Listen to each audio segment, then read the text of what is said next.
kind of style. I float the Wainuchi when it gets hot.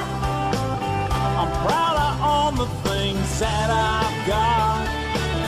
I'm digging them moss bags up in the sand, and after work a cold beer in my hand, picking wild berries off God's land, and drinking my buddy's homemade wine.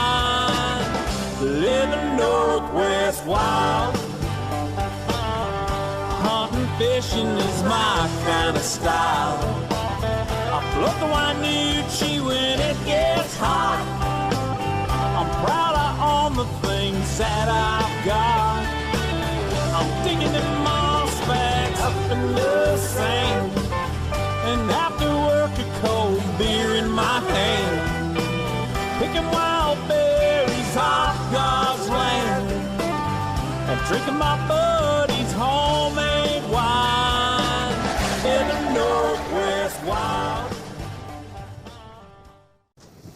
Hey, good evening and welcome, Fish on Northwest, Wayne England, and yes, ladies and gentlemen, Tommy Rona Donlin, yes. back in studio. Well, you know, I didn't want to put you at risk with your fragile immune system, so, you know. I believe the risk was a few days before that we were all together, and then lo and behold, it all came crashing down. But all right, so hey, Josh, I got a photo here that shows the red plug is in on the bottom. One over there, so we're good. Okay. Hey, if we got any audio issues, just let us know. Message is up real quick here.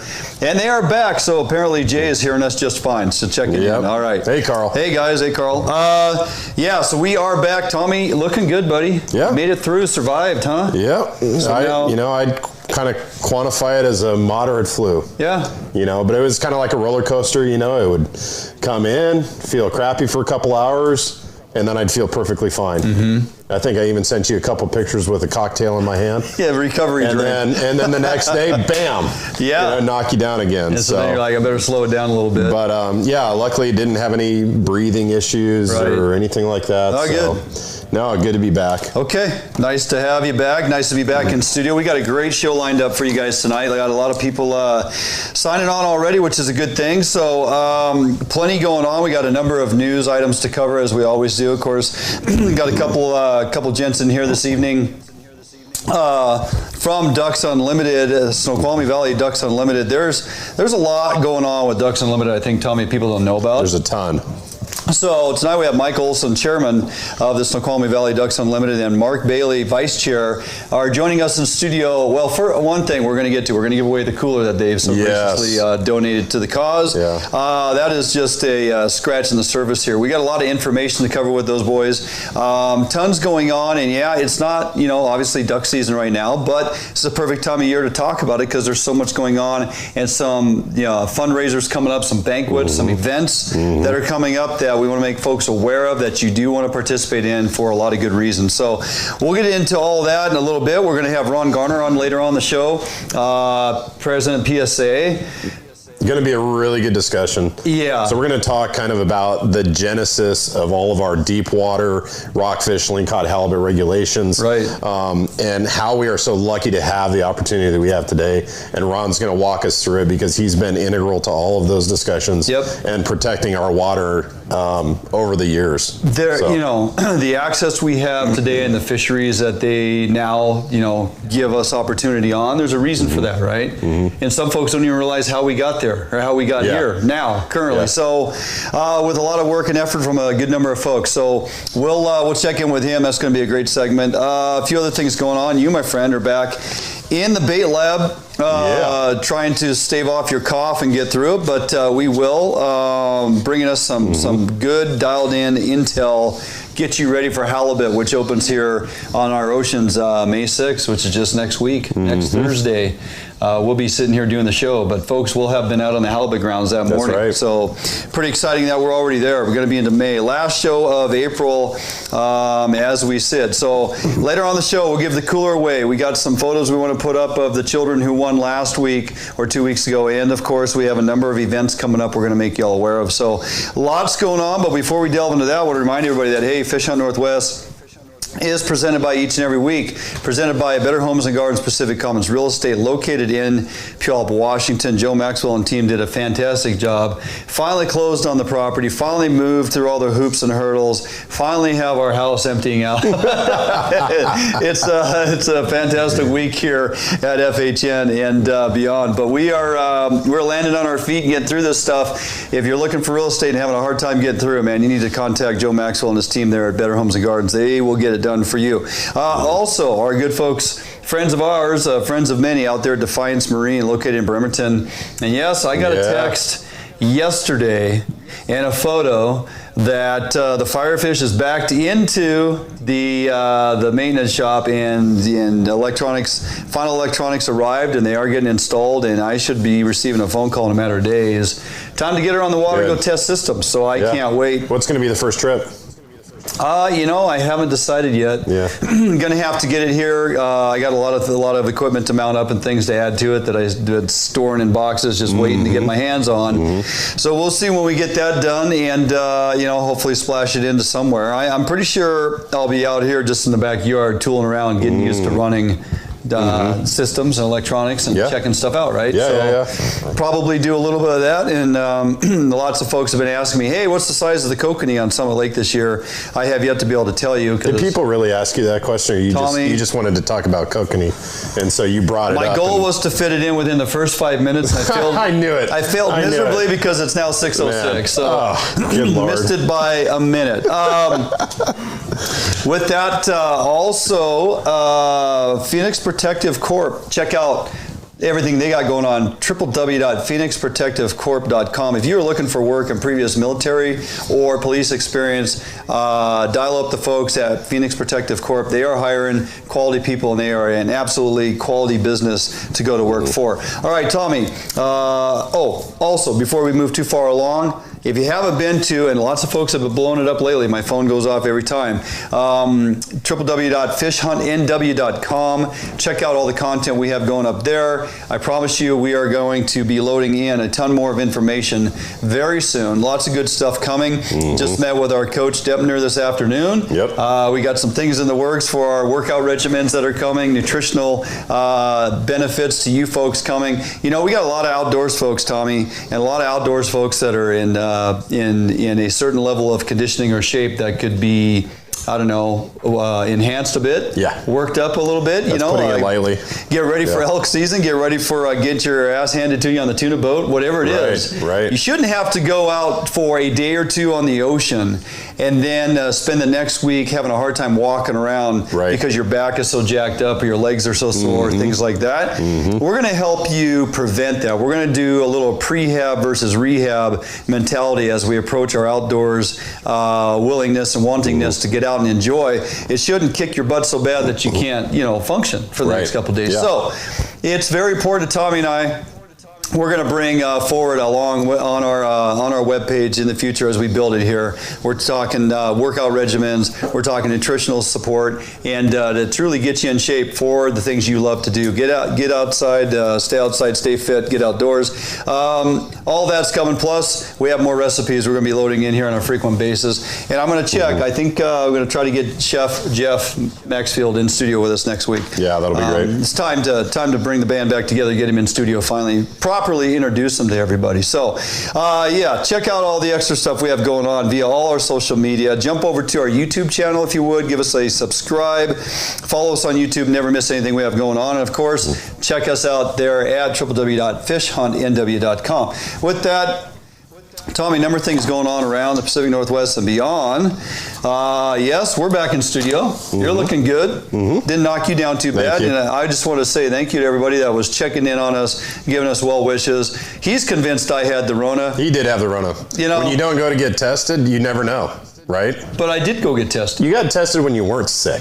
I got tested when I had... If you would have gotten tested when you were sick, it would have been positive. It's okay, though. You're fragile. I know I don't want to knock down your personality too much. It's okay. Yeah, big ego sitting here. He had the Rona. Right? He had the Rona. And the Rona ran away. I had the Rona for 43 minutes, and it took off scary. Yeah. All right. And he was crying to me Monday night. So much work to do. I can't sleep. I don't feel good. Yeah.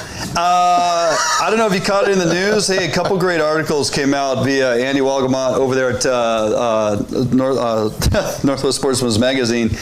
One that caught my attention, new local steelhead strain released into the Skykomish River as WDFW Quicksilver portfolio also receives funding in the state budget, which is huge, okay?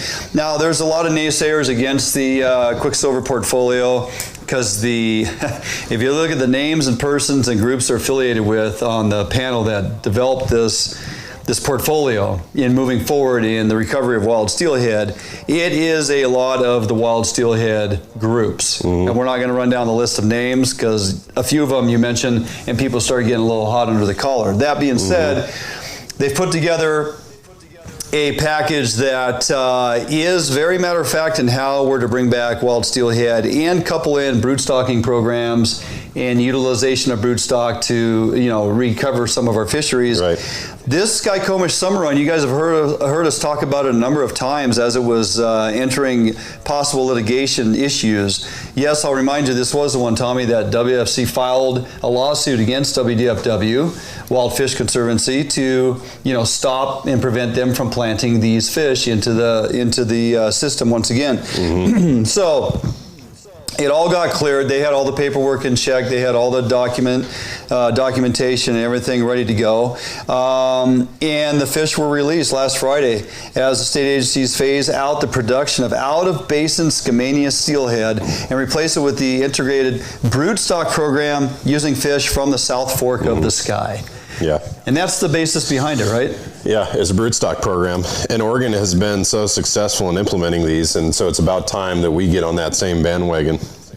Yeah, and so the takeaway here, Mark Spada, who's also the president of the Snoqualmie Sportsman's Club, has his finger on this thing, and we had Mark on several months ago talking about this as it was unfolding, and we're actually going to have Mark on the phone next week to kind of just summarize how important this is, kind of educate you guys on to the success of this and how important it is and where we landed and what that means for the future, because it's important as this kind of can start setting some of the groundwork moving forward in how we approach these broodstock programs and bring back some of these steelhead runs, wild steelhead support programs. So yeah, we'll have him in next week. And Spada also went on record and stated he termed the Wild Fish Conservancy's lawsuit a farce, and stated it was the Duval-based outfit's perhaps most shameful lawsuit yet, that they tried to unravel this thing.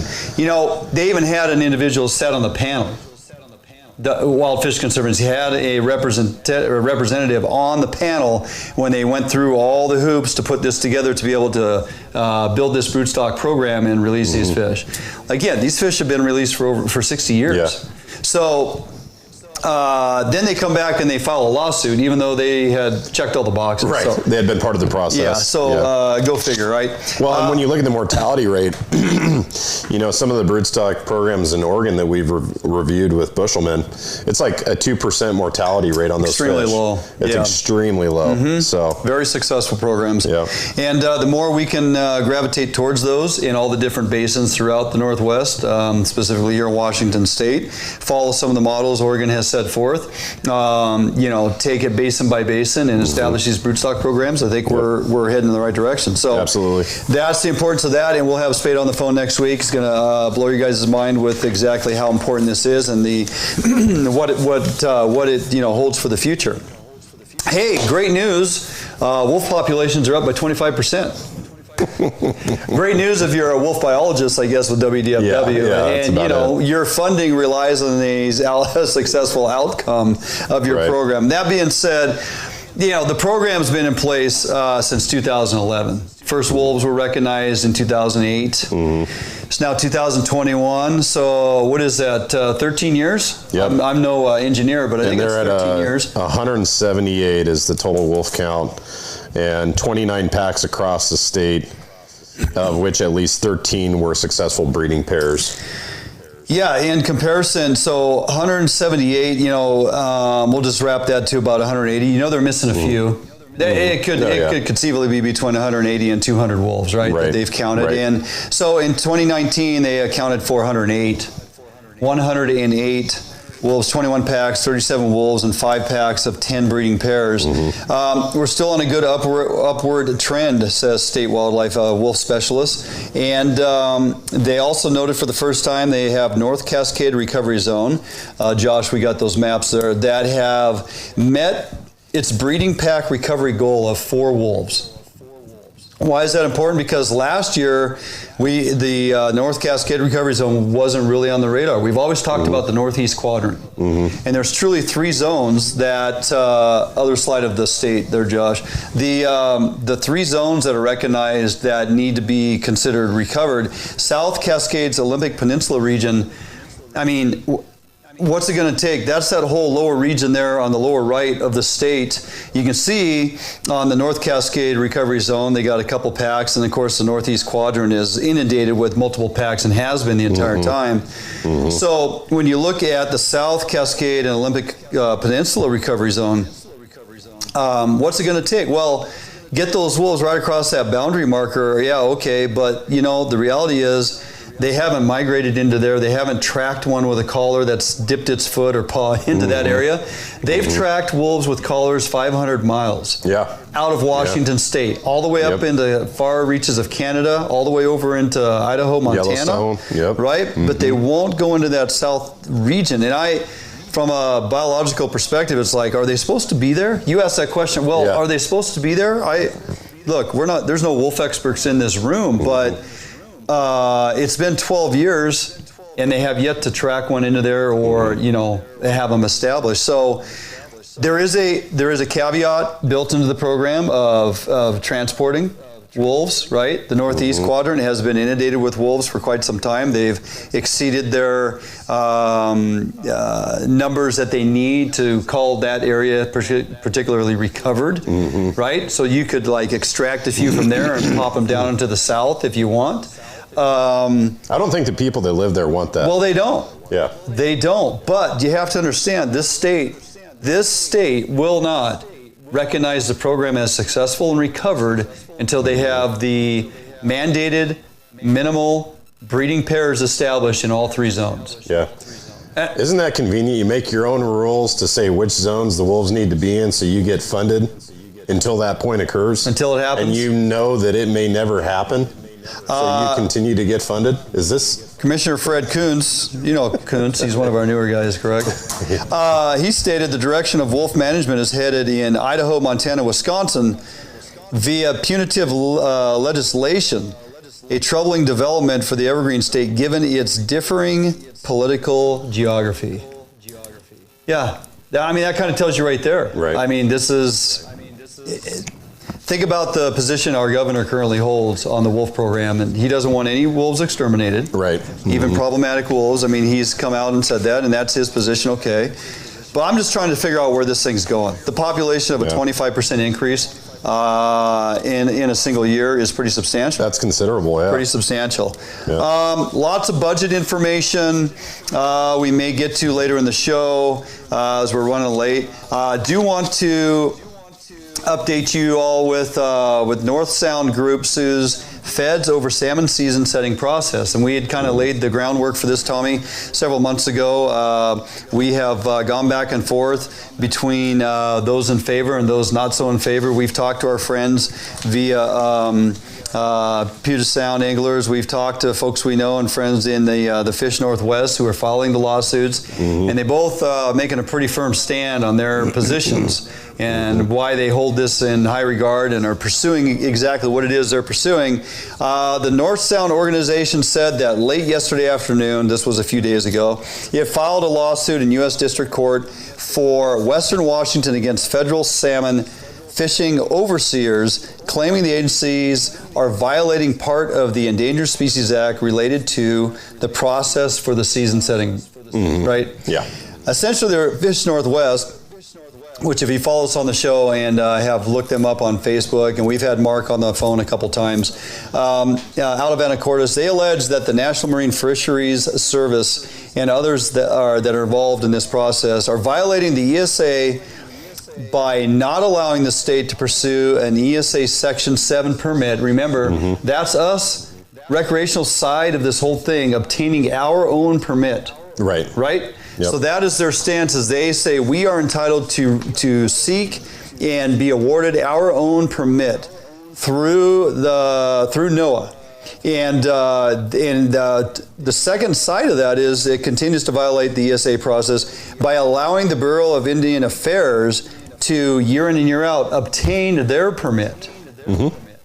So, I mean, there's a substantial rub there. It's like these, you know, the co-managers get their permit every time, and then they're on the coattails. I think we got a follow-up action on this one because, you know, this argument of not having our own permit, I think we need to get somebody from WDFW on the phone to talk about that, to talk through this, and explain to us, because we used to have our own permit, I think, up until 2014.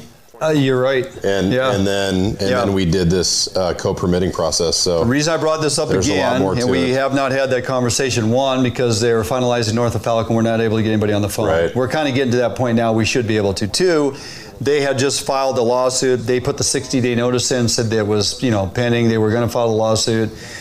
That's when the big uproar came up. Hey, we're in north of Falcon. You guys want to turn up the apple cart, the whole deal. We talked about that. Now it comes back full circle. Hey, yep, they filed. This is matter of fact. It's in.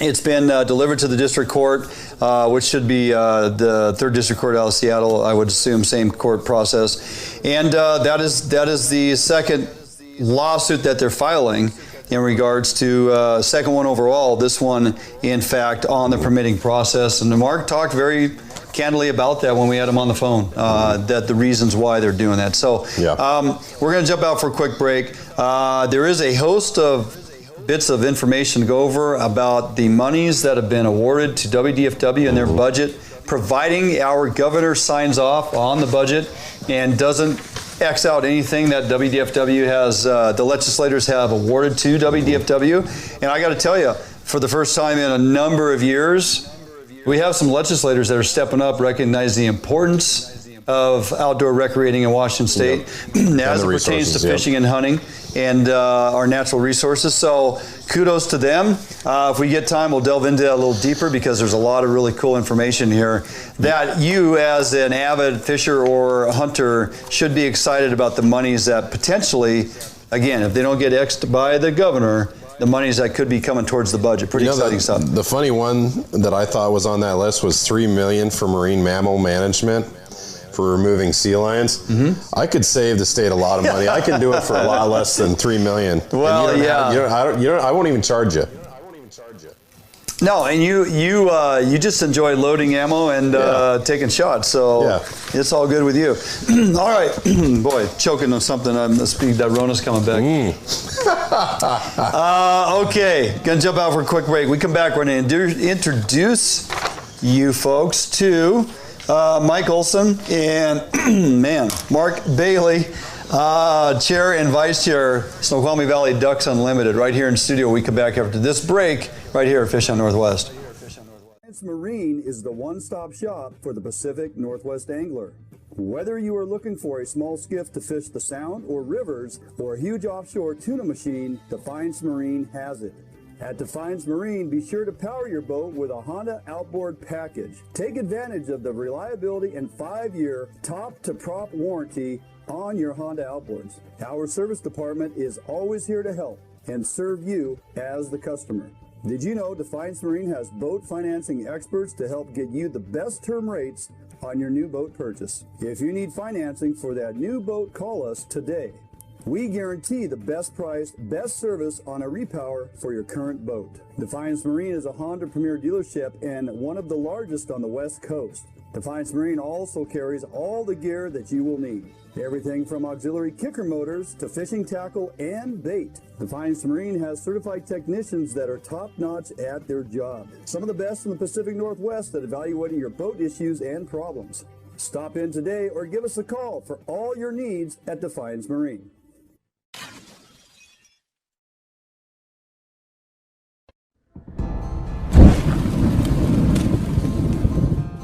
Today, the need for quality private security services is at an all-time high. Contract Security Service provides day-to-day peace of mind as they protect people, and property. Here at Phoenix, we provide service for multiple state and federal contracts with services ranging from uniform, patrol, alarm monitoring, canine detection, executive protection, as well as investigative work. Phoenix client management models are built on understanding our clients' security needs and responding with a tailored program that is best fit for them. Phoenix provides excellent customer service through well-trained, highly motivated security professionals. Recruiting highly qualified officers is the first step in building a strong team. Currently, we are comprised of 70% prior law enforcement and military veterans.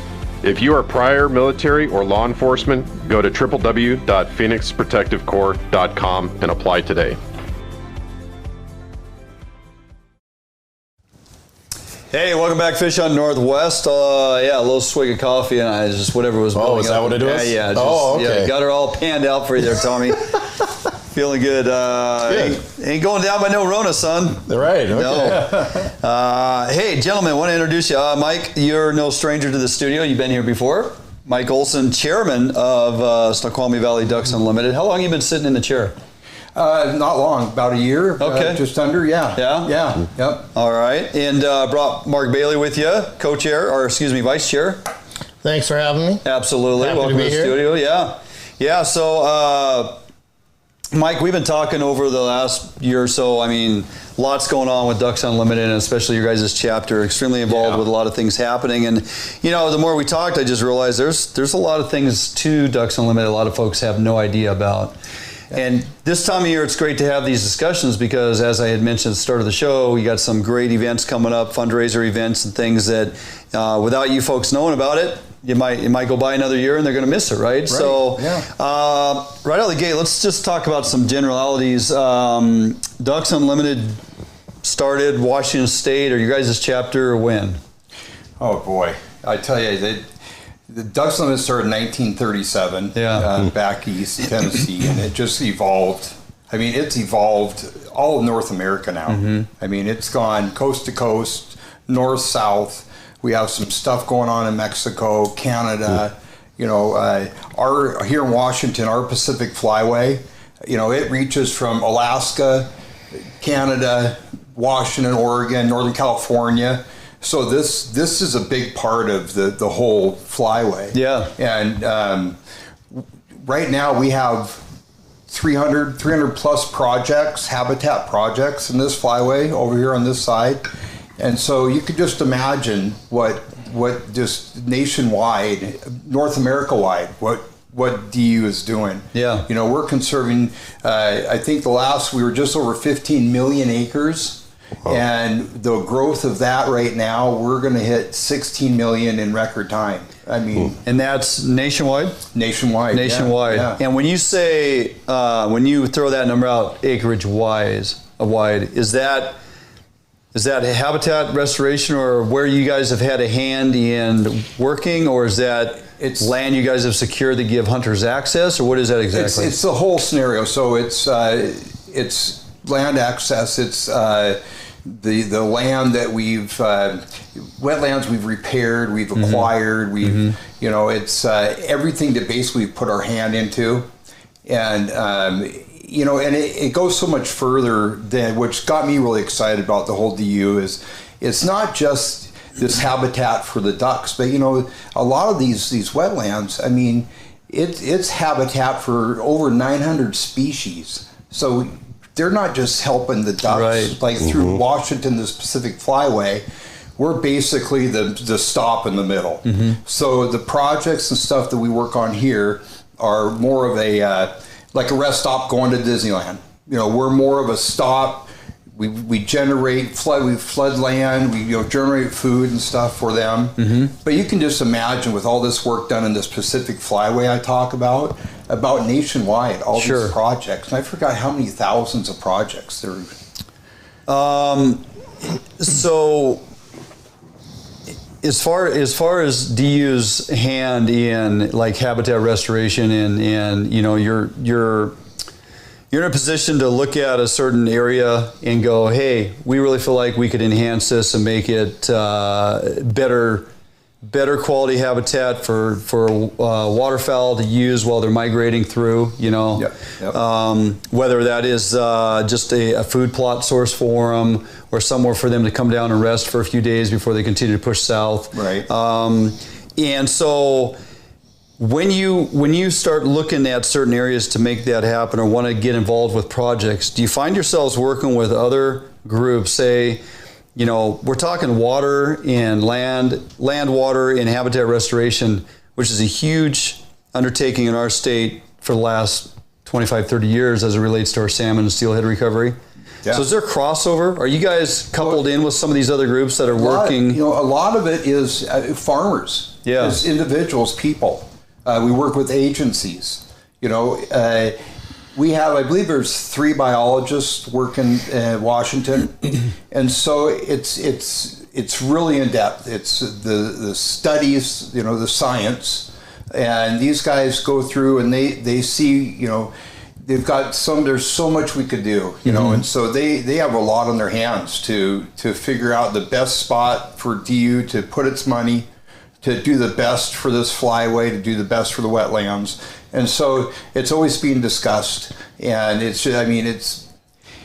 can be so much more done. If DU was to get even bigger here, there could just be so much done. It's just you can't not notice the involvement farming has in a lot of this area in the flyway.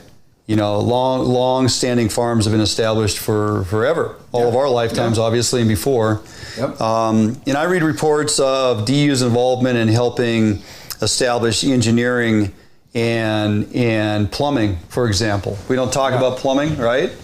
But it's underground, and it's about irrigation. It's about flooding fields at appropriate times of year. It's working with farmers to establish crops that will also be beneficial to those birds when they're migrating through, and farmers willing to flood their fields certain times of the year when the ducks are coming through. Talk a little bit about that, how those farmers kind of, you know, work with you guys to establish those seasonal floods and those types of water controls. Right, and that does, you know, bringing food to the surface with the water.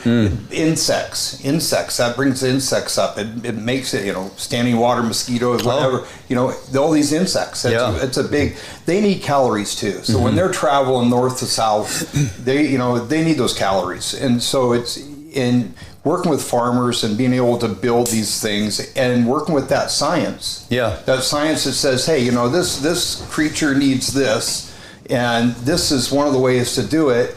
So working with the science, working with the farmers, working with local agencies, we're able to achieve it. And it just goes, I mean, I could talk forever about it. Sure. You know, it's how about land acquisitions and easements and things like that? I mean, where's DU come in on trying to, you know, is that to provide access for hunters to access these lands, or working out stuff with farmers, or, you know, public lands? DU tries its best to do everything it can. So we fall back into the science. What's best here and there?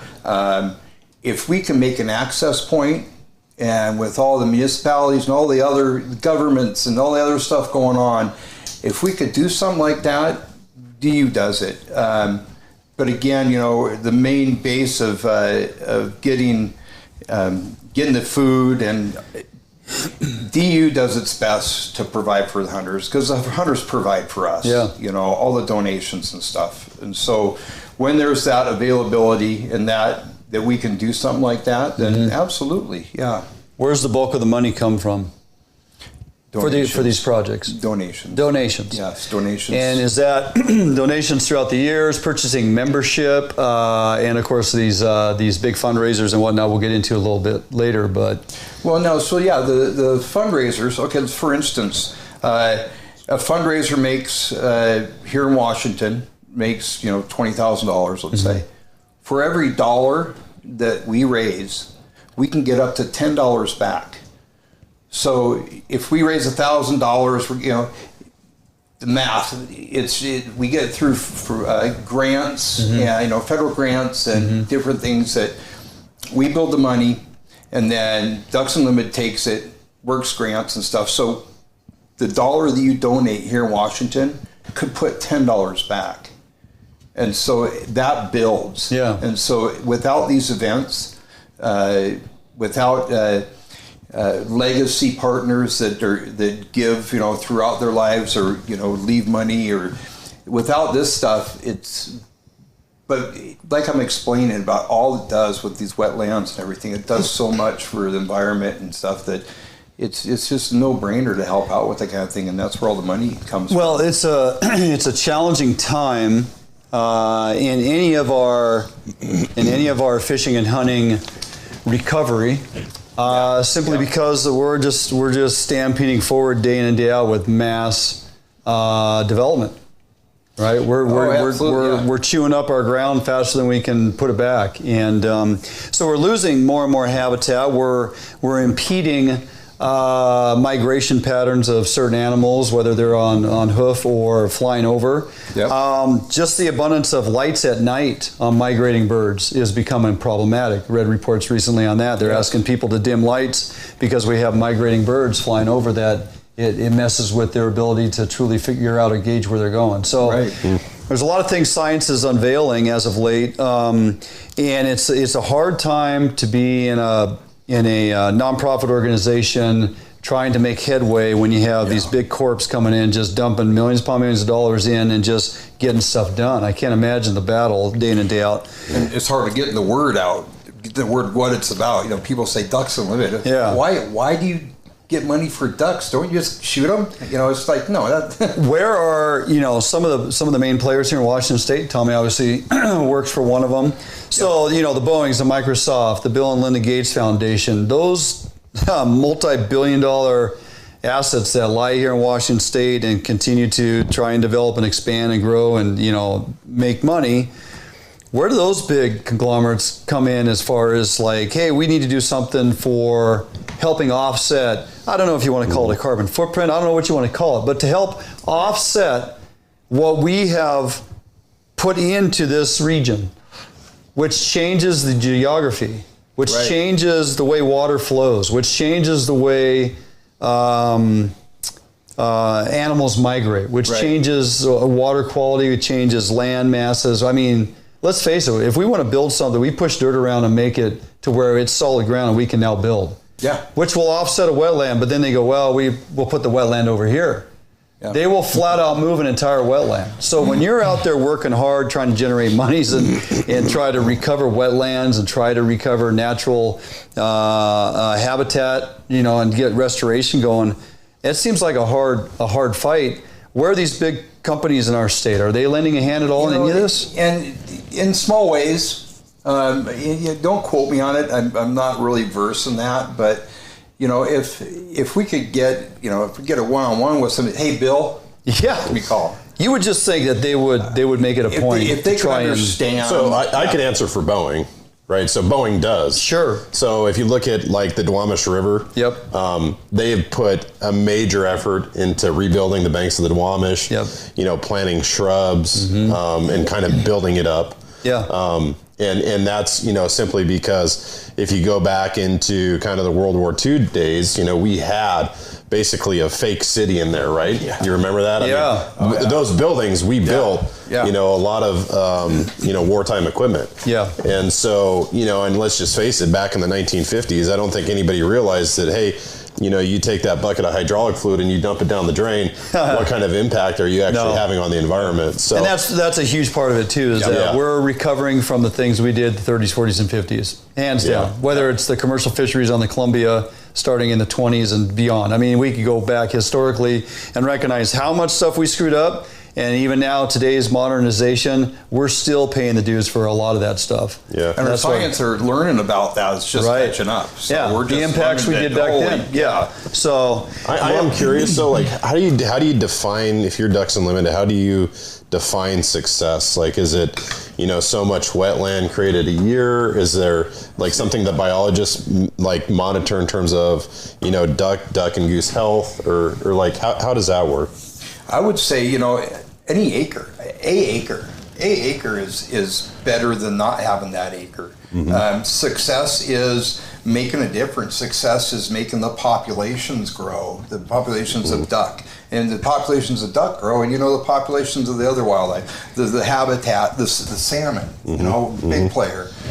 So you know when you see those numbers go up that you know you're making a difference. So success is going to be watching the growth and seeing what changes as we work through these, you know, restoration projects and acquisitions and farmer help and all this stuff. Well, it sounds like the ducks are doing a hell of a lot better than our hatchery production has over the last 30 years. We're working on that. I think a big interesting part of it to me is that, you know, Mike and I are really on the volunteer side, right? And so I think there's a lot of efforts that are from DU corporate. You know, so I think that has a lot of questions, big corporate, you know, the big moving pieces.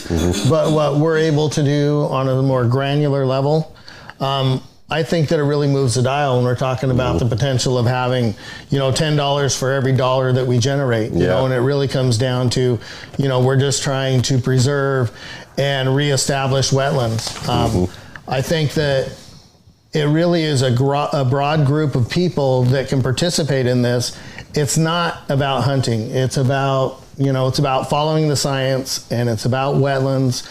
And what it does is it benefits all the animals. It benefits us for drinking water. It's everything about it. You can participate at any level, you know, and I think that there are no downsides that I can find when I think about Ducks Unlimited. It's just a really positive movement. Andrew Williams says Microsoft gave over $200,000 to DU last year. So there you go. I had never really looked into it all that much on the large corporate scale and here in Washington to see which big major companies are supporting it. I would assume they are. It's nice to know that they are throwing some money at it, as they should.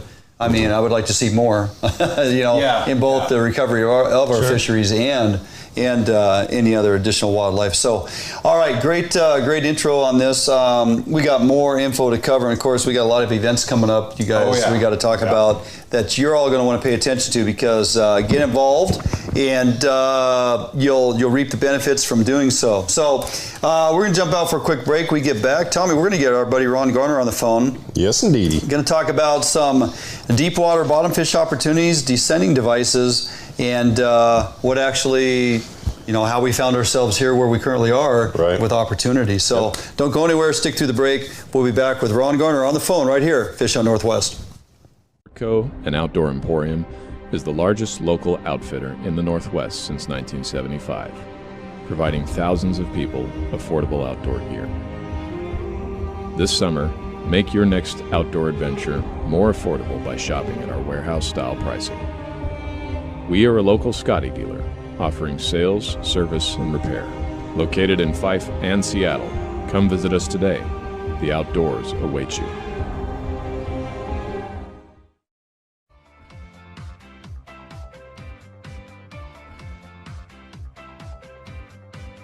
It's easier than ever to browse homes and connect with an agent on the go with Better Homes and Gardens Real Estate's mobile app. With the app, your home search is synced across all of your devices, so you can pick up your home search anytime, anywhere. Take full advantage of an enriched, mobile-optimized map search experience. Use location services to quickly find homes near you that match your search criteria. Draw your own map boundaries to find homes in a specific area, and apply layers to view school districts, neighborhoods, zip codes, and more. The app's user-friendly design makes it easier than ever to find a home you'll love. Narrow down your search results, save your search criteria, and save your favorite homes. You can browse your saved homes in a list view that puts photos and key details like price and square footage right at your fingertips. Or check out your saved homes displayed on the map.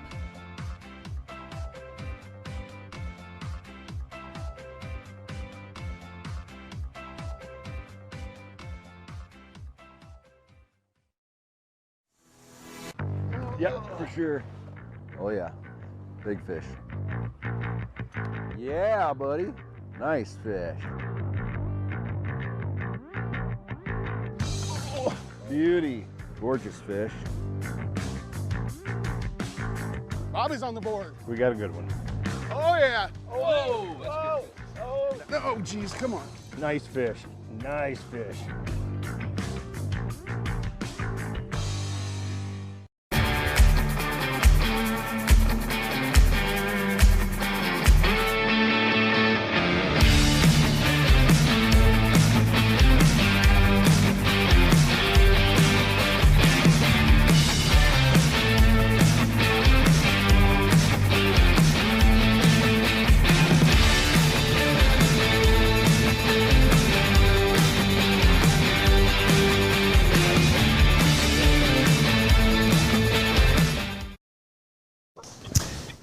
back in studio, Fish on Northwest, Dwayne England, Tommy Donlan, our guests, Ducks Unlimited Chairman and Vice Chair. The little chair. Yeah, Vice Chair. Mike Olson and Mark Bailey. You see what I have to deal with all the time? You guys, we didn't hook you up with earpieces, so you get the gist of this, but you won't be able to hear Ron talking. But that's all right. We'll get on through this. I want to introduce everybody, no stranger to the studio.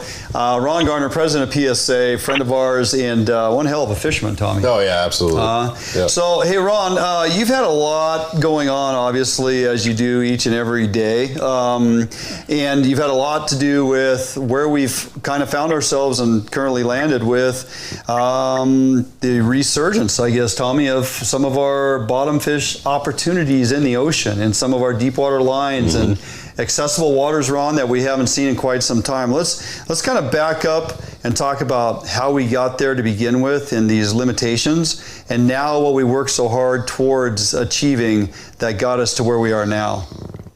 Yeah, no, that's great. We'll start out with fishing. You know, I used to see Tommy and his family out at Nia Bay all the time. That's where we started, was Nia Bay too, with bottom fishing, and one of the most wonderful places in the world in my mind. Our kids grew up out there. We did a lot of fishing, halibut, lingcod. Back then, you could keep yellow eye. We caught yellow eye, canary. We caught everything, and it was just a fantastic fishery. And what had happened was our yellow eye and canary went into an overfish status. And back then I worked a lot with Phil Anderson, who was, you know, the top guy with bottom fishing and everything pretty much on most of the West Coast. And I learned a lot from Phil. But we had, you know, yellow eye and canary in overfish status. And so they started the rebuilding program before we went into Endangered Species Act, before somebody listed them as ESA. So they were able to start rebuilding back then. So we had to figure out, and mind you, back then the West Coast was under attack by environmentalist lawsuits. They wanted to shut down fishing all over the West Coast, Oregon, Washington, and California. And we were working really hard to make sure that didn't happen to us. So California got steamrolled and they lost a lot of closures. They had marine protected areas go down. And what we did was, you know, we would go out there fishing and we would have all these yellow eye and canary floating all around the boats. And it was actually pretty sickening. And so, you know, as time went on, you know, these lawsuits were trying to shut things down. They wanted to shut everything down here. And the 120-foot line came up. And what the 120-foot line represented was anything under 120 feet that you caught was considered 50% mortality. Anything over 120 feet was 100% dead mortality. And I said, no way. You know, our previous state board president, Clint Munns, brought a little Shelton fish descender in, just a little wire thing. I think everybody's seen them that bottom fishes. And I looked at that. So I called up Bill Shelton in California and started talking to him. And he was like one of the lead guys on the West Coast on bottom fish and barotrauma and ascending rockfish. Well, I got in with him and some of the other guys. And so knowing that, you know, and I know Tommy knows what I'm talking about, when you go down there and you start fishing, you're 500-600 feet deep fishing for halibut, you get a really hard hit and it gives up, you know, it's a rockfish usually. And so we figured out if you brought them up really slowly, they would live, you know, and back then nobody believed that. And we would bring them up real slow, especially the last two atmospheres, you know, the last 30 to 60 feet. You really started bringing them up slow, and a lot of times their stomachs weren't out of their mouth, their eyes weren't out. They're in pretty good shape, and sometimes, once in a while, they would swim down on their own, but most of the time we would only have to put a descender on, get them down about 20 to 35 feet, and they'd take off for the bottom. And so we'd tell the state that, and they said, no way. You know, they said, the only data is California and that 120-foot line. And I said, these fish live. They said, how do you know it? I said, because it's like trying to grab a salmon with spines. They're that active if you do it right. And so we started, PSA started, you know, well, basically we actually had the ocean closed. A lot of people don't know this. The ocean was shut down to bottom fishing, and that's how I became state board president. I just got so furious over it because those are my stomping grounds. And my wife finally said, you know, as mad as you are, you might as well just take it. I've been offered the state board presidency, I think, for 4 or 5 years, and I didn't want to take it because I was already busy enough, but I took it to make sure that we kept this open.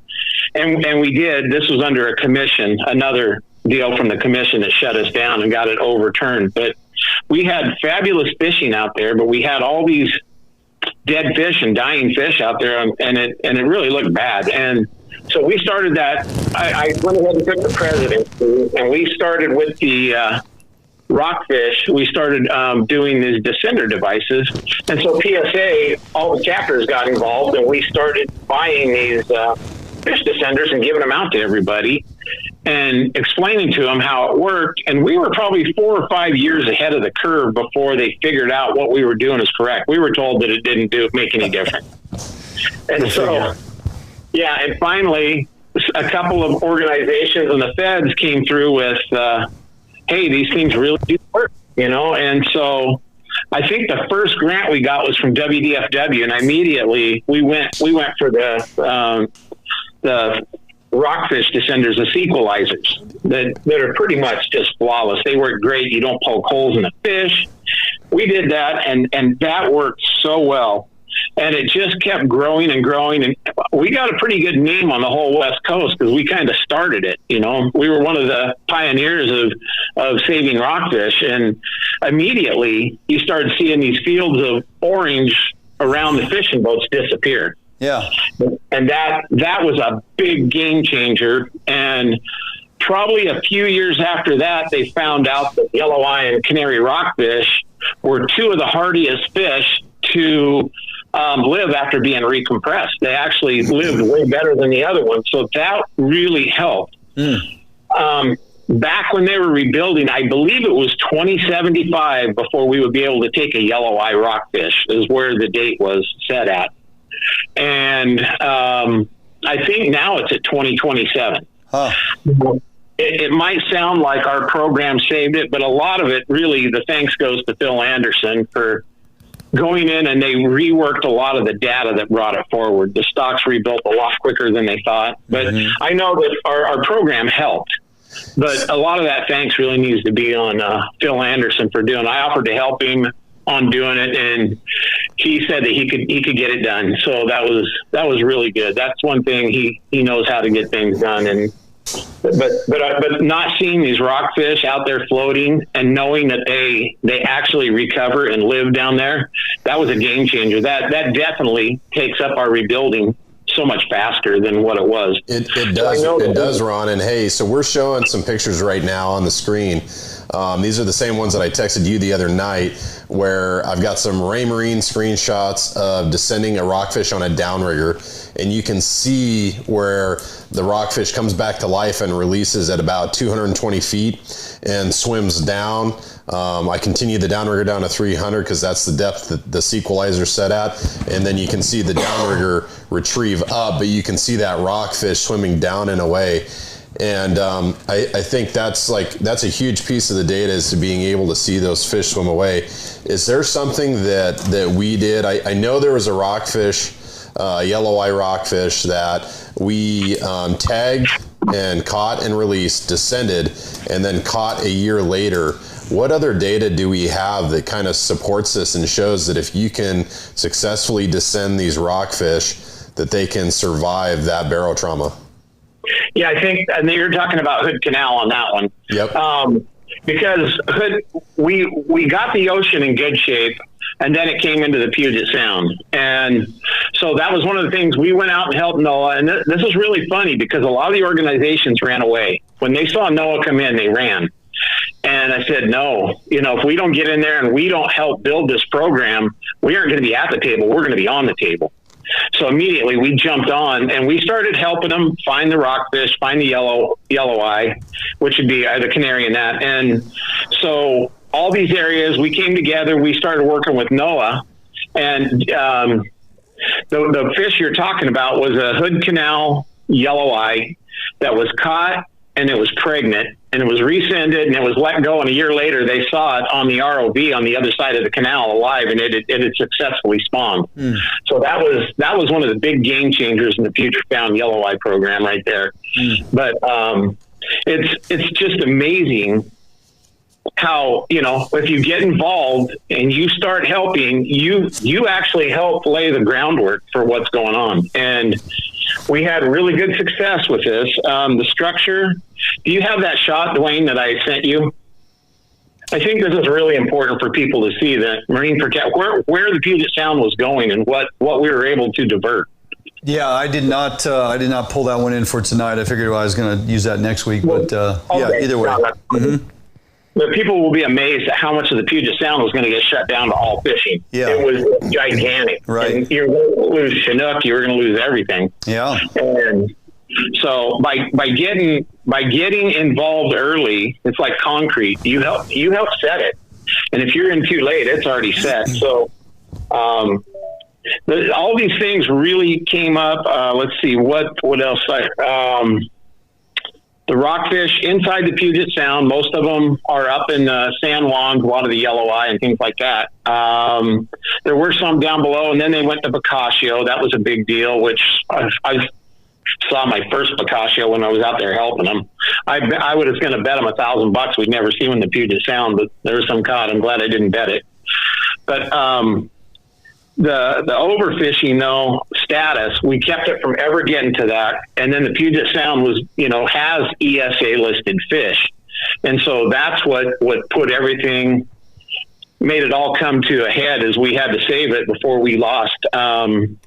So there were 3 distinct stocks in the Puget Sound. There was yellow eye, there was Boccaccio, and there was Canary. Canary recently just got delisted. Mm-hmm. Yellow eye's on its way. They never got enough data for Boccaccio. So right now we're still sitting okay to be able to continue to fish. Mm-hmm. And I think this is important for people to understand that we damn near lost everything on the coast. And us being first up at the table, we stopped all the lawsuits and all the shutdowns in the ocean, and the tribes were a big help on that too, by the way. So, and they've helped us inside the Puget Sound to stop them too. So this is, we're working together.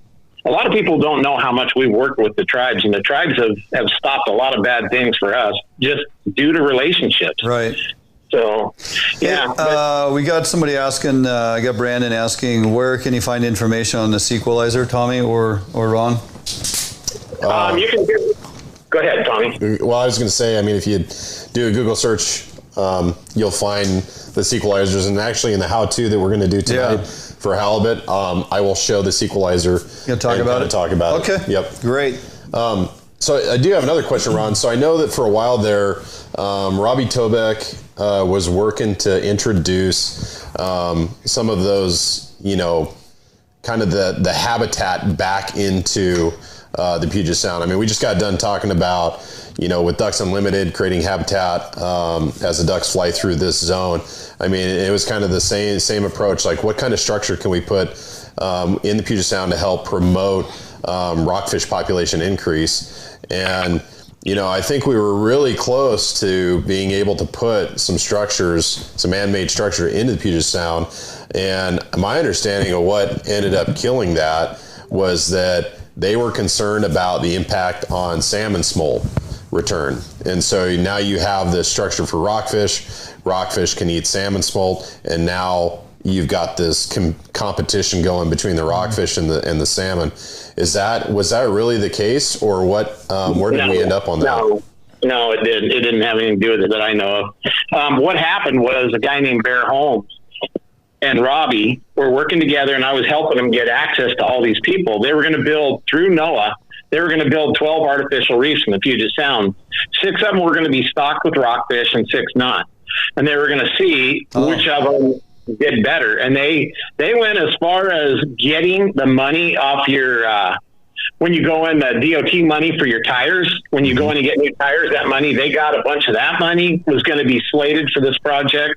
They got the upright pilings off the viaduct, were going to be part of it. They were going to get to use those. It was really far underway. And Bear taught college classes. And if anybody knows what a reef ball, it's an artificial ball. It's a structure with holes in it that they make the rockfish live in, and things grow on it and become a home. He had the college ready to make those, and the cement companies were going to actually donate the concrete. and Bear ended up getting another job and leaving. And that's what stopped it. But they were a long ways down that road, and it's too bad we couldn't have picked that up and kept going. But I would still like to see us do something, because there's a lot of dumb things that happen if you take your eye off the ball. Like for instance, we had tire reefs out there. I think there was 27 of them known that rockfish lived in, and they were put out there to make habitat for rockfish so people could fish.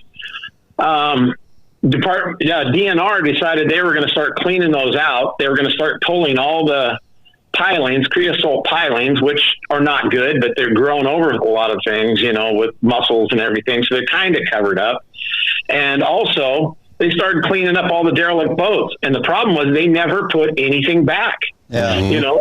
The draggers went through the Puget Sound, and you talk to those guys and they'll tell you 7-8 times over structure maximum, they just flatline it. It's gone.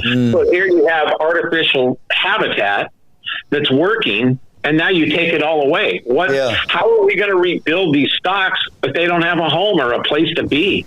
And a lot of people don't know that. And I was just too busy at the time. I dealt with Senator Pearson, and he and I were talking back then about it. It's like, how do we expect to rebuild it if they don't have a place? Look at the kelp stocks. The kelp stocks are down. Yep.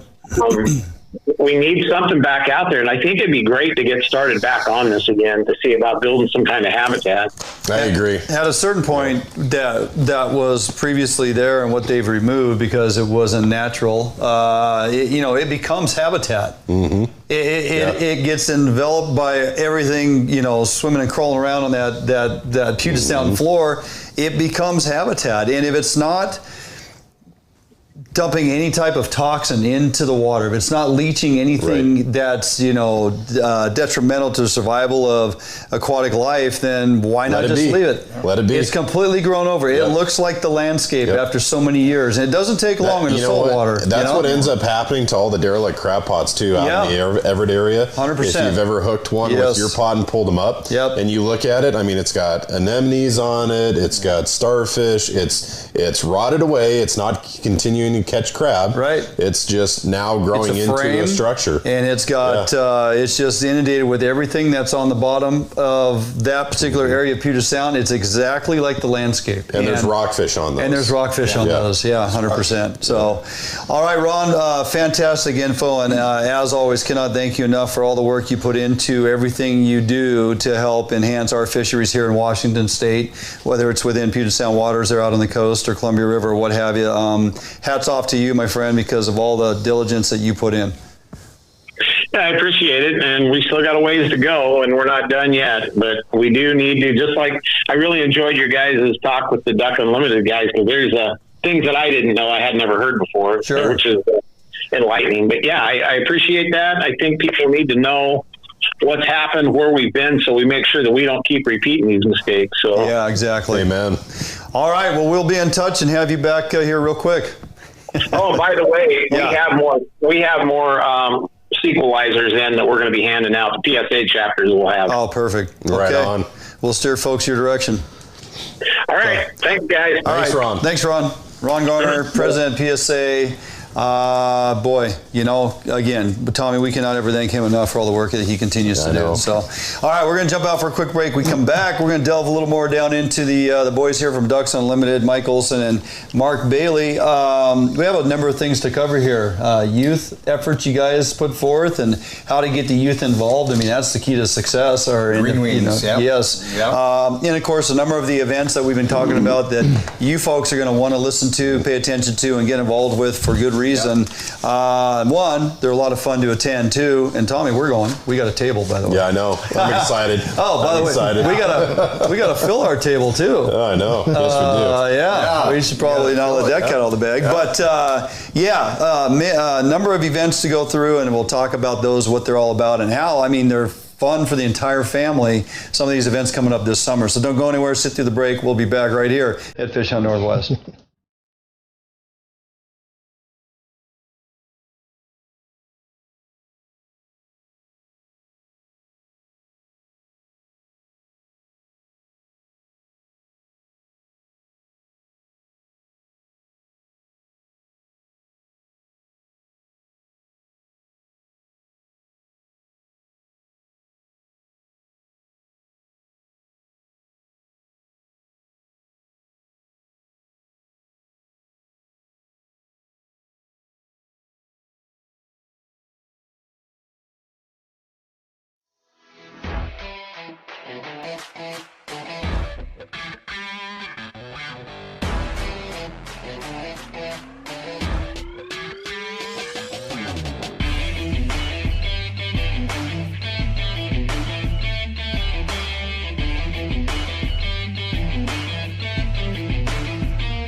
A Northwest favorite for almost 40 years, Arima boats are manufactured with pride right here in Bremerton, Washington.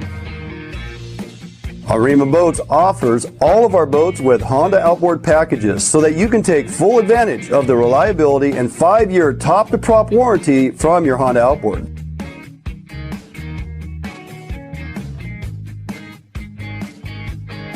With literally thousands of Arima boats on the water throughout the Pacific Northwest, Arima boats are a proven hull design that offers incredible fuel economy and all of the amenities that a serious angler is looking for.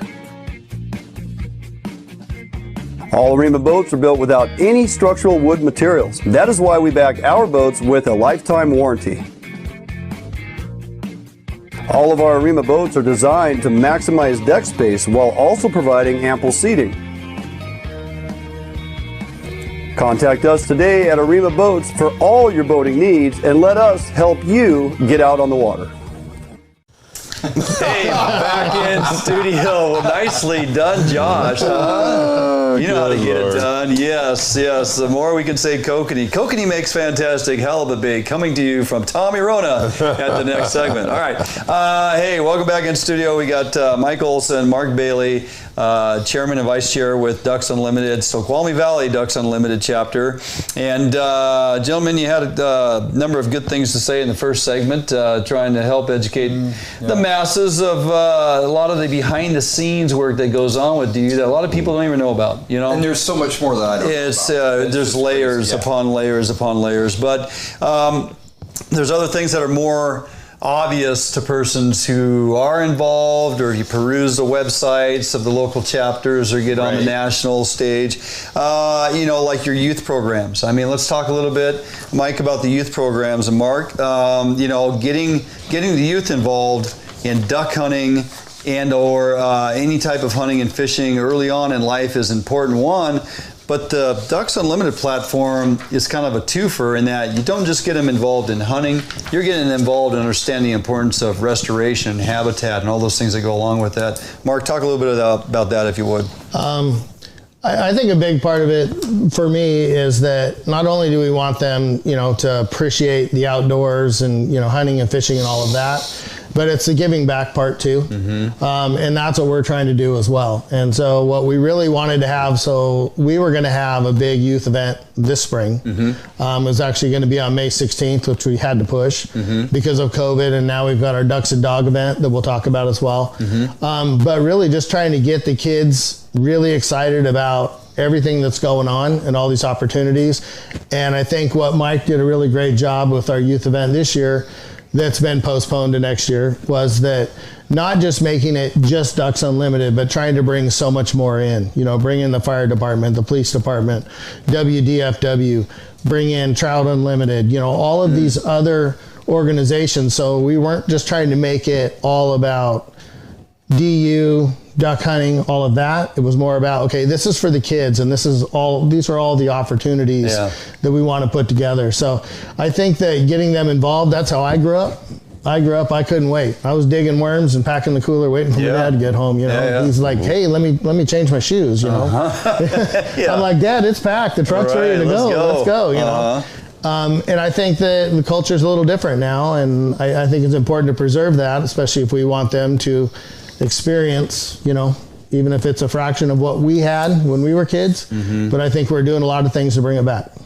I refer to all that other stuff you're alluding to as distractions. Where the kids have so many more distractions nowadays, right? Faster paced life, busier. Hey, my friends are doing this, and they got this, and their mom and dad gave them this, and it's you got to be on point to bestow that. I mean, there's a way to do it. You go about it the right approach. You know, a friend of ours, Ken Witt, who writes blogs for our webpage, and his tab on the webpage is The Hunting Dad, because of how his approach to life and how he has bestowed the passion of hunting into his boys. And he's been in studio here talking about that and how you introduce them to it and how you live through their successes and failures with them and how you help them grow even more so on the end of failures. it's just really impressive to hear a man like that talk about him taking his boys on that journey, and now to see where those young men are and their accomplishments in hunting and the elk and the deer that they put down, and the fact that they'll go out in the morning and get a bag limit on ducks and geese and whatever all on their own. It's impressive. And it can still be done, even with all those distractions, right? So, Mike, let's talk a little bit about the different categories that you guys have established within Ducks Unlimited for the youth categories. Yeah, so, I mean, it basically starts from the time you're born. I mean, we have different programs.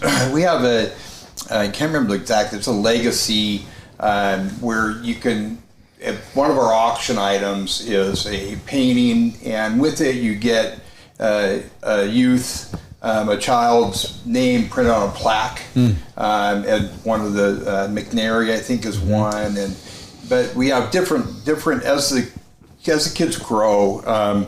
We have different, you become a green wing. I mean, all the way up till you're 21, and one of the best ways if you're new to Ducks Unlimited and the Green Wing and getting the youth involved, is get online, look at it, come to an event.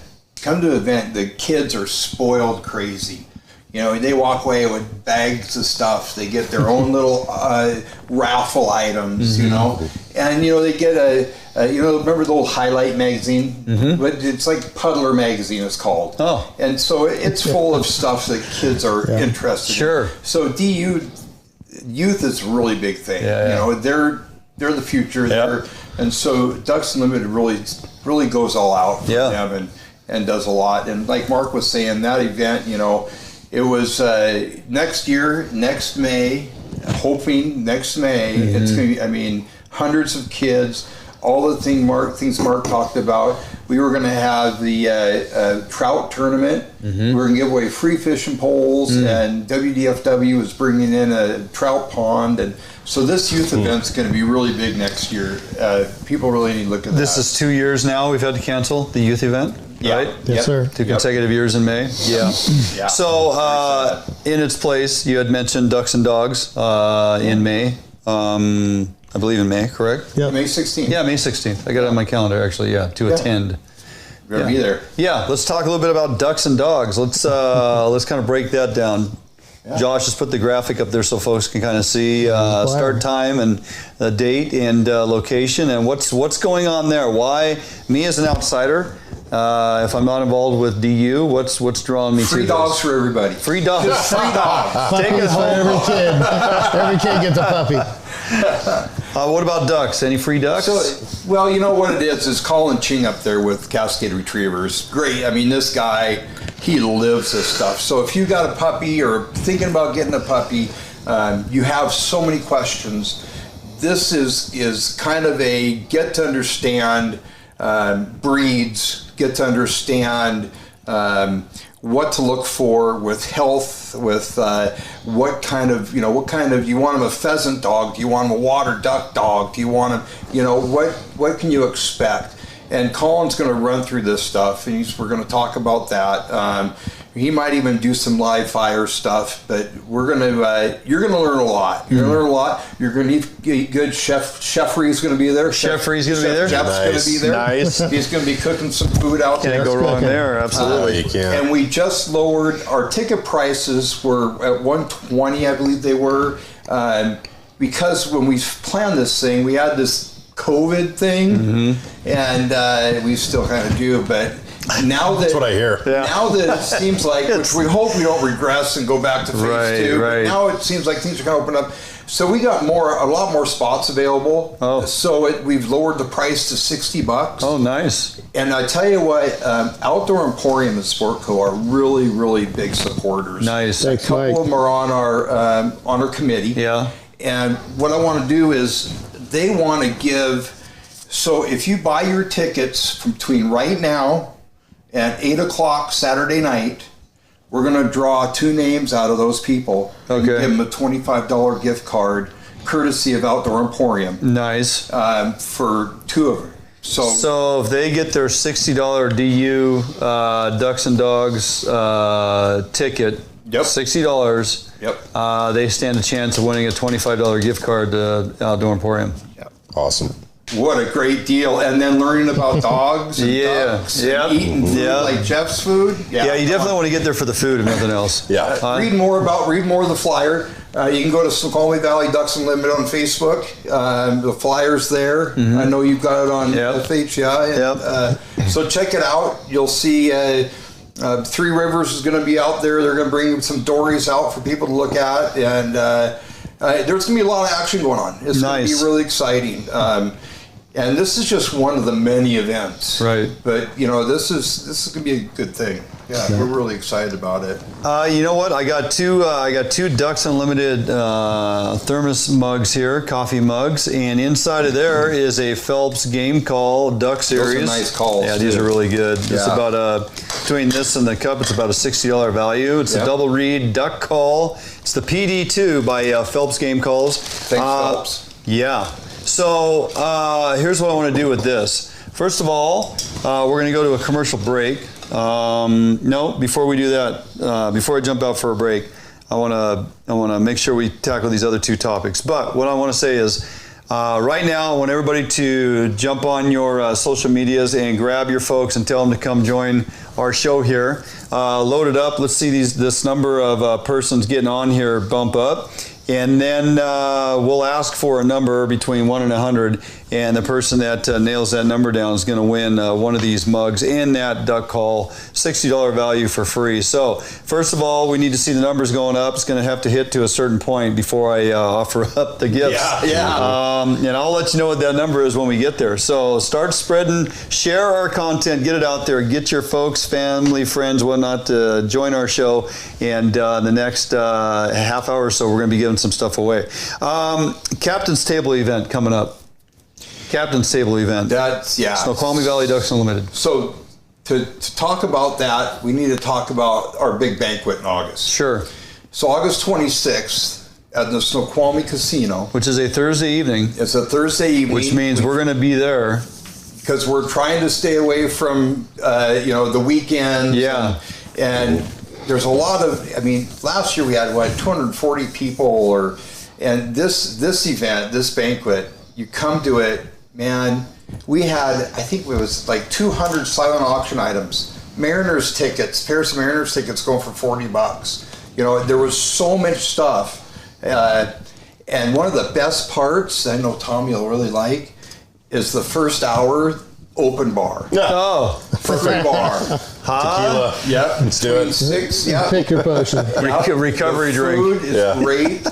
The food, all the food comes with it. The food's great. The raffles we have, you buy a mug, it's got some tickets. We have raffle tables. These they're not just a raffle table. These are raffle tables. So we have like 2 duck tables. So on this table, it's everything you need. If you want to be a duck hunter, everything you need. Decoys, camouflage, optics, shotgun, everything you can think of. We have goose tables.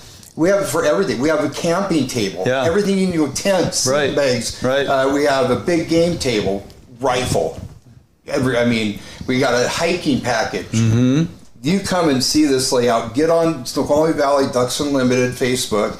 Scroll through the photos. Look at some of these photos. Yeah, it's impressive. We have $1,000 paintings. Right. We have Jason Matthias, an awesome painter out of Florida, donated this year one of the most beautiful marlin paintings you'd ever see. And so we've got some stuff that some of our live auction last year, Loophole donated a hog hunt, full optics, the scope, binoculars, rangefinder. Snoqualmie Valley donated a 30-06, go with that package. We had Victoria Clipper package, go to Victoria for the weekend with whoever. And Bull Hill Ranch over east of the mountains, glamping. Yeah. We have so much going on that's going to blow your mind. And the company and the food, the people are going to be there, from the sportsmen to even the guys like these guys. And thanks again, Dwayne. You're going to be a big part of that. But so an Outdoor Emporium in Sportco, again, man, they do so much for us with this event that it's just... Well, we are really looking forward to it. We will have our Fish Hunt Northwest table there, Tommy. Yeah. We'll have to actually put on some nice clothes. Just want to hit really quick. Yeah. Captain's Table event. Yeah. Captain's Table event will be in June. What this is if you plan on buying a table, come to this. Oh. I believe everybody that buys a table will get a rotomotive cooler somewhat like this. I think Pautzke Tech. And that's not for sure yet, but they're going to get something. Well, go ahead and throw it out there. I'm going to throw it out there. That's what happened last year. Thanks, Rick. Everybody gets put in. Everybody's table gets put in for a gun. Oh, wow. And we have a small silent auction, free food. Oh, yeah. So anyway, it's a prelude to the main pre-party event. to the party. Yeah, Exactly. Gotcha. Yeah. Okay, Captain Table event, then the excited. annual banquet, August 26th, Thursday. Yep. Snoqualmie Valley Snoqualmie Casino. Casino, thank you. Yep. Yeah, can't wait to be there. And then afterwards is a cigar room, and you got a whole night of fun. Yeah, so we're still putting our list of attendees to join us at our table, right? We're being selective in that regard, hoping to pull in a couple of big names in the industry. That's what it's all about. Yeah. And enjoy the evening and spend a whole lot of money, I hope, and walk out of there with some fantastic stuff. Can I add one thing? Yes, please. Is we can always use your support. I mean, the biggest thing about DU is run by volunteers. In whatever capacity, we'd love to have you. Because the reality is, when I started this, I just kind of wanted to do something good. I didn't know what was going to happen. I met some of the best buddies I have. We hunt and fish together. It's whatever capacity. We've got guys that go to our monthly meetings that are integral, the day-to-day, and we got some people that just show up for the event. Yeah. So at whatever capacity, we'd love to have you. Give us a call. You can reach out to du.com. And they can hook you up wherever you're at. Perfect. Anywhere across the country. Yep. Well, we're looking forward to that event. That is what I was going to say, is that's a Thursday evening, so we will not be in studio August 26th. Make sure you write that down. So you got a plan for this stuff, Tommy. Though I may, with your permission, I may be setting up a little device we have that allows us to multi-stream some of the event to both our platforms. So we may take you live with us to the DU annual banquet event, August 26th, Thursday night. We'll be up there at our table, put the camera out there. You can see Tommy getting a little whiskey. I'm going to be at the bar. Yeah, you are. Especially you're going to be at the table. Especially that first hour. So, only got an hour. What can he consume we'll in 1 hour? That out. We'll check with the regional and see what he says about that. But it gives a little extra exposure for those on the outside looking in to kind of go, we should have went, right? Well, these Ducks Unlimited banquets, celebrations it's a major event, man. Oh yeah. I mean, it is a major production. Yes, and we're known for guns. I mean, that's what our event. Not just shotguns. No. Guns. God bless America. We gave away like 40 guns last year? It's usually hovers around 50 that guns. That's fantastic. Yeah, so if you like guns and ducks, you're in. Hey, keep inviting your friends and family to join us here. Numbers are going up. I like it, and we got a couple of coffee mugs to give away. Mike, you also said we got these $25 gift cards. If you get online, go ahead and order up your tickets to the Ducks and Dogs, which is happening May 16th. $60 value or $60 purchase, going to get you potentially winning a $25 gift card to Outdoor Emporium. So that's your qualifier. The Phelps Duck Call, Waterfowl Call, and the Ducks Unlimited coffee mug, $60 value. We'll be giving those away here shortly, but we need to get a few more folks jumping on here. Come on. I can't just have 5 people guessing what number Tommy's rattling around his head. So we're gonna jump out for a quick break. We come back. Thanks for that info, guys. That's really good stuff. I'm excited, looking forward to that. Tommy, you're gonna be on the stage here, buddy. We got you back in the bait lab. A little bit of halibut discussion in the bait lab with Tommy Rona Donlin. When we come back right here, Fish on Northwest.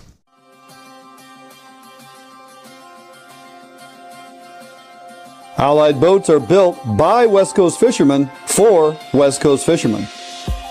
Deep V 21-degree dead rise at the transom guarantees a smooth ride no matter the conditions. Allied offers all of our boats with Honda outboard packages so that you can take full advantage of the reliability and 5-year top-to-prop warranty from your Honda outboard.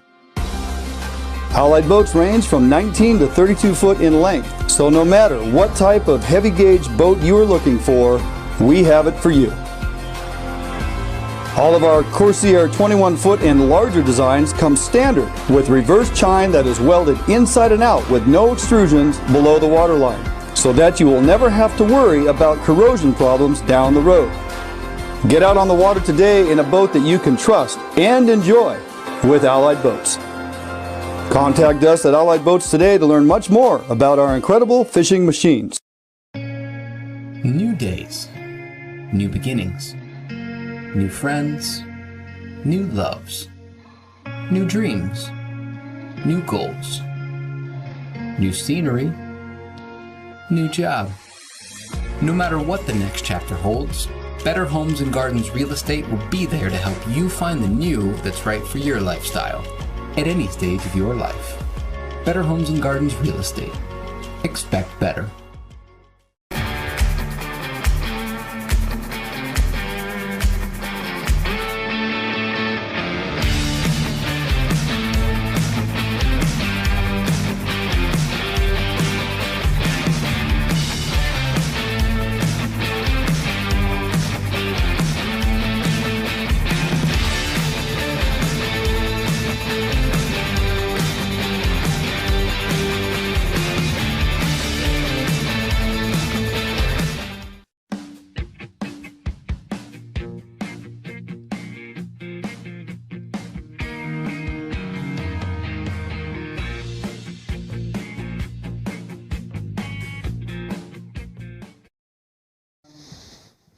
Welcome back to Fish on Northwest. I am Tommy Donlin, back in the bait lab, brought to you by Max Lure. Hey, tonight we are going to talk about how to make a halibut rig. Pretty simple, but I want to go into the details of how I put these together, kind of what are the components that I use, and basically why do I think that this creates success, okay? And so I want to jump pretty quickly right down to the table, and I want to show you what we're working with here. Now this is as far as lures go, this is your standard issue 9-inch pearl white B2 squid. Okay, you're going to notice some pretty heavy leader that I've got on this rig right here, and I'm using 250-pound Berkley big game. Kind of looks like this, comes up coiled in a package. I would say anything that you're using that's north of 150 pound is okay, but I just like the assurance of having a little bit heavier leader, and I can still tie, if you look at the hook rig, I can still tie these egg loop knots onto the hooks, so it's still malleable enough to where I can get that knot tied correctly, without burning the line or without kinking the leader, so it still works really well. 250 big game Berkley. Now on the business end of this, and I'm going to use anywhere from 10-aughts to 12-aughts. These are Gamakatsu big river hooks. The reason I love these hooks is they've just got a hell of a gap on them, and they've got a big throat. They're strong. I've never had one break or fail, and they've got a really fine point. So when you go to set the hook, you are really driving this hook into the mouth of that halibut. One of the things that I do want to show you that's really important is the hook spacing, okay? When you look at this hook spacing, I put my hand in here, you're looking at anywhere from about, I would say 5 to 6 inches. Now the reason that you want this spacing, if you think about it, and I fish a lot of bait, okay? And I fish a lot of big bait. And so whether that's, trout or kokanee, or whether it's fishing a whole shad, right? I mean, these baits are anywhere from like 9 inches on the small end all the way up to a foot long, maybe even 14, 15 inches. I'm really not afraid, dude. I'm telling you, a 30-pound halibut will come up to this rig, open its mouth, and that rig will completely disappear into its gullet, game over. So you do not have to worry about having a small or a large bait at all. So when I go back down and I'm looking at this hook gap in here, the gap between the trailing edge of the leading hook and the eye of the trailing hook, it's going to be considerable. And the reason for that is the head of the bait is going right here. I'm going to take this hook and I'm going to go through the bottom jaw of that bait, out the top of the head, and I want the bait to really be very center line, okay? I'm not trying to make it spin. I'm not rigging a cut plug. I'm not rigging a whole herring to do kind of a drill bit style. I don't want this bait to spin at all, because if you think about it, we're fishing pretty deep. You know, typically we're fishing 360 feet of water all the way down to 850 feet of water. You start putting something into the equation that spins, it'll get caught on your main line, it'll get all bunched up because it's a heavy leader, just a whole bunch of bad things will happen. And so I stay away from doing that. So that's why when you look at the hook rig, I'm rigging it right through the very center line of that bait. And then this hook is going to end up somewhere either at the dorsal or just behind the dorsal of the bait. That's why I have this hook spacing. Now, you might say, well, Tommy, I want this trailing hook at like the tail of the bait. I may want it like back here, and I will tell you, do not do that, because what ends up happening is you make this too long, and now you've got something that'll pivot. Okay, this whole thing will pivot, and you'll end up with the trail hook around your main line or around the top of the leader, and then you're not fishing, right? You're wishing. Okay, so there is like a sweet spot there in terms of how long I make the spread between the hooks. Okay, really important detail. We go back to the board here. The next thing you're gonna see is I've got a series of beads, and then I've got a corky. And the corky is really sized to the head of this plastic squid, this B2 squid that I'm using. That really sizes that. Now what I'm going for here is a couple things. One, when I pull this in, right, I want the lead hook. Okay, so now that corky is right up here at the head of the squid. You know, obviously there's the very top. It's got to be much larger than the diameter of the hole coming out the top, because you don't want it to pull through. But if you look at where this lead hook is, okay, it's not riding into the squid. If you don't put enough spacers in here between that corky and the eye of this hook, what ends up happening is it's going to bend this squid, and it's not going to look natural. Okay, so you want to have good spacing between the top corky and where the eye of the hook is. And so you'll just have to play with it depending on the size of the hoochie that you're using, but this gives you a really good idea of about how many beads and a corky. Now the other thing about a corky, and you can upsize this, but you can make your whole rig neutrally buoyant. Okay, so with a big heavy bait on there, it's going to want to sink, right? And so don't be afraid to put a large corky in there to help that rig kind of stabilize in a neutral attitude, right? And when you some of the larger squids that we run, so this is a 14-inch B2 squid, pearl white, with a couple 12-aught Big River hooks. That's what's inside it, right? I'm taking a full float and I'm putting it in the head of that bait. I want that squid to be streamlined, not floating, not sinking, just kind of streamlined in a neutral buoyant position behind my spreader bar. Okay, so that brings me to looking at the top end of the leader. Okay, now for demonstration purposes, I crimp this one. Now you can crimp it or you can tie it. When I do tie it, the knot that I use is a San Diego knot that looks kind of like that. That's a San Diego knot there. If you're not comfortable tying and you'd rather crimp to have a cleaner connection, no problem at all. What you're gonna do is when you're crimping, this is all monofilament. So you're gonna use aluminum crimps, okay? These are aluminum barrel crimps. I like to use the Jinkai crimps. Never had a crimp failure with these, used them on some pretty big fish, never had an issue.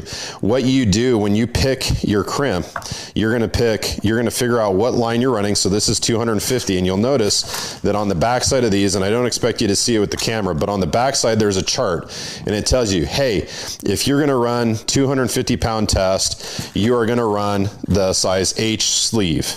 Okay, and that's all there is to it. So you grab that sleeve out of here, and you can double crimp if you want to, but you really don't have to. And then you're going to grab your crimper. Okay, now your crimper also has a set of guides on it to tell you, hey, well, your crimp size is a 1.4. Okay, so that's the notch that you need to use within your crimper. Now, this is the part where I see people do this wrong over and over again. They put this crimp in here the wrong direction. And I will tell you that you have to put it in See if I can get it just like that. Okay. If you crimp it any other way, that's wrong. That's how you crimp a barrel crimp. You've got to have this style of crimpers, and you've got to have it in this orientation. Now, the other thing that I will tell you is that if you look at it this way, and it's probably hard to see, so I'll just explain it. When you crimp this crimp, you're not crimping at the very end of the crimp. You leave that flared. You are just putting the crimper in the very middle of your crimp so that on each end of the crimp, it's flared out. That does a couple things, okay? That really makes so that the load introduction from the line into the crimp is like nice and gradual. And the other thing is you don't crimp the ends, because you crimp the end, you know, it's aluminum, right? It's metal. So you can put a sharp edge on that crimp that can then dig into the line. So that's the reason why you're only gonna crimp this only in the very middle and let the ends flare out. Okay, and that's how you're gonna crimp it. Okay, now talking about tipping this. Now, obviously, I'm big into using bait. Now, if you're having a problem with dogfish, you know, do not hesitate to go to an artificial lure. I got a couple of them that I just absolutely love to use. This one is the Big Hammer 9-inch glow bug, and this is just a phenomenal bait. It's got a huge tail on it, kicks like crazy, and I will literally, if we go back down to the squid rig here, I will put that right here. I will rig it on the lead hook, let the trail hook trail like it does, put a little bit of stretchy thread midship here on the bait, and that's it. Now, the other one that's also a great bait made by Berkley is your power bait, okay? And I don't know how they make these things, but I tell you what, they work, and they've got, basically they're made with fish, and they smell like fish, they smell like a bait. And so I'll tell you, like, if you're gonna use one of these for the day, you're gonna put it on this hook and you're gonna fish it. At the end of the day, do not leave it on the hook, okay? Take it off the hook, put it back in the bag. I like to store them in the bag. You can tell if you look at a couple of these, I mean, these things have been absolutely chewed up, but I've taken them back and put them back in the bag. They just store better. It's a Ziploc bag, and you don't want your lure smelling like fish, or your whole tackle box smelling like fish. So again, a couple great options: Big Hammer and then the power bait. You can't go wrong with either one of those. Okay, now the question comes, how do you present this bait? You got two main options. You got your spreader bar, and then you also have a slider rig, right? And if we look at this slider rig, basically it's just, this one's made out of tuna cord, 200-pound tuna cord. Very, very simple. It's got a swivel in the middle. This one's a corkscrew. It's got one end that has a barrel swivel, another end that has a corkscrew swivel. The barrel swivel goes to your main line. You put a weight on here. I use a light dropper loop, like a 30-pound dropper or 25-pound dropper, something that you can break off, you know, maybe a foot to a lead, to your cod lead, and then this goes to your leader. So this is just going to go on here like this. Now you go, well, when you use the slider rig, when you use the spreader bar. I like to use the slider rig when I've got a pretty good amount of current and I'm not going to worry about that squid getting hung up on my main line. If I've got just kind of a slow current or maybe kind of a dead current, I'm going to use the spreader bar, because no matter what, this upper bar here keeps that hoochie rig away from my main line, which is going to attach right here. So this is going to go to your weight, this end will go to your main line, this is going to go to your leader, okay? And it's always going to keep it spaced out. Now, I will tell you personally, I don't like snap swivels in my equation. If it was up to me, I would tie a line directly to the hook, okay? And if I have to, crimp it, because every one of these snap swivels is just a failure point. So you're gonna see me when I attach to a lure or a jig, or if I'm attaching to a pipe jig or to this spreader bar, I'm not gonna run a snap swivel off my main line. I'm gonna tie direct to this, and I'm gonna use a double San Diego. Okay, so I'm going to double the line, and then I'm going to tie my knot, and I'm not going to have to worry about this connection. It's one less connection I have to worry about. I'm not really worried about the weight one. You lose a weight, big deal. You replace it, grab another one, keep going. This one here is your critical one, okay? So you got to make sure that you've got good snap swivels, that of course you shut it. There's nothing wrong with the snap swivel. Test the gear out. I mean, I pull on my gear hard. I pull on my gear harder than if any fish is going to ever pull on that gear, okay? Because if it's going to fail, I want it to fail topside in the boat, in my hands, after I just got done rigging it. I don't want it to fail on a fish, okay? So a couple things to keep in mind there. The last thing I do want to mention that I think is just really important, you know, we talked with Ron Garner from Puget Sound Anglers tonight, and the thing that's just super important for everybody to understand, and in Washington it's now law, you have to have a descending device, okay? But let me tell you, you want to have a descending device, okay? A couple reasons. So you catch that yellow eye, you can't keep yellow eye, right? That population is still in recovery. You need to descend that fish, okay? The Sequelizer, that's what this product is here, the Sequelizer, and it comes in 2 different depth ranges. This one's the deep water, they call it the deep water one. It's the 100, you can set it to 100, 200, or 300 feet. That's the one I use, and I don't even guess, right? When I hook this to the fish's jaw, I always set it for 300 feet because my thought process is, hey, if it takes that fish 200 feet or 250 feet to kind of come alive and wiggle off, I want to get that fish descended to as deep as possible, and I use a downrigger. It's the easiest way to do it. You don't have to take a rod out of rotation. You don't have to quit fishing.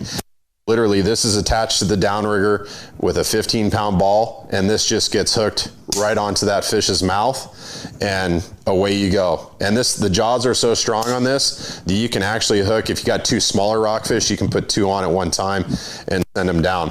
I've got a ton of Raymarine screenshots from my sonar that show the downrigger going down, fish coming back to life around 180 feet, releasing and swimming down and away from the downrigger. Fish survive, and it's a way that we are just absolutely going to continue to allow as many deep water days as we have. If you look at the fishing opportunity we have now with halibut, deep water, and lingcod in deep water, it's phenomenal. It's the best opportunity that we've had in years, and it's because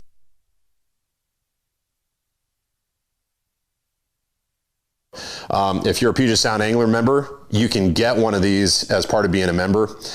These things are just money. I love them. They're easier than the other styles. So always keep that in mind. All right. And that's it here in the bait. I'm going to throw it back to Dwayne in studio after a short break. Don't go anywhere. Northwest. Defines boats are built without any structural wood materials. That is why we back our boats with a lifetime warranty.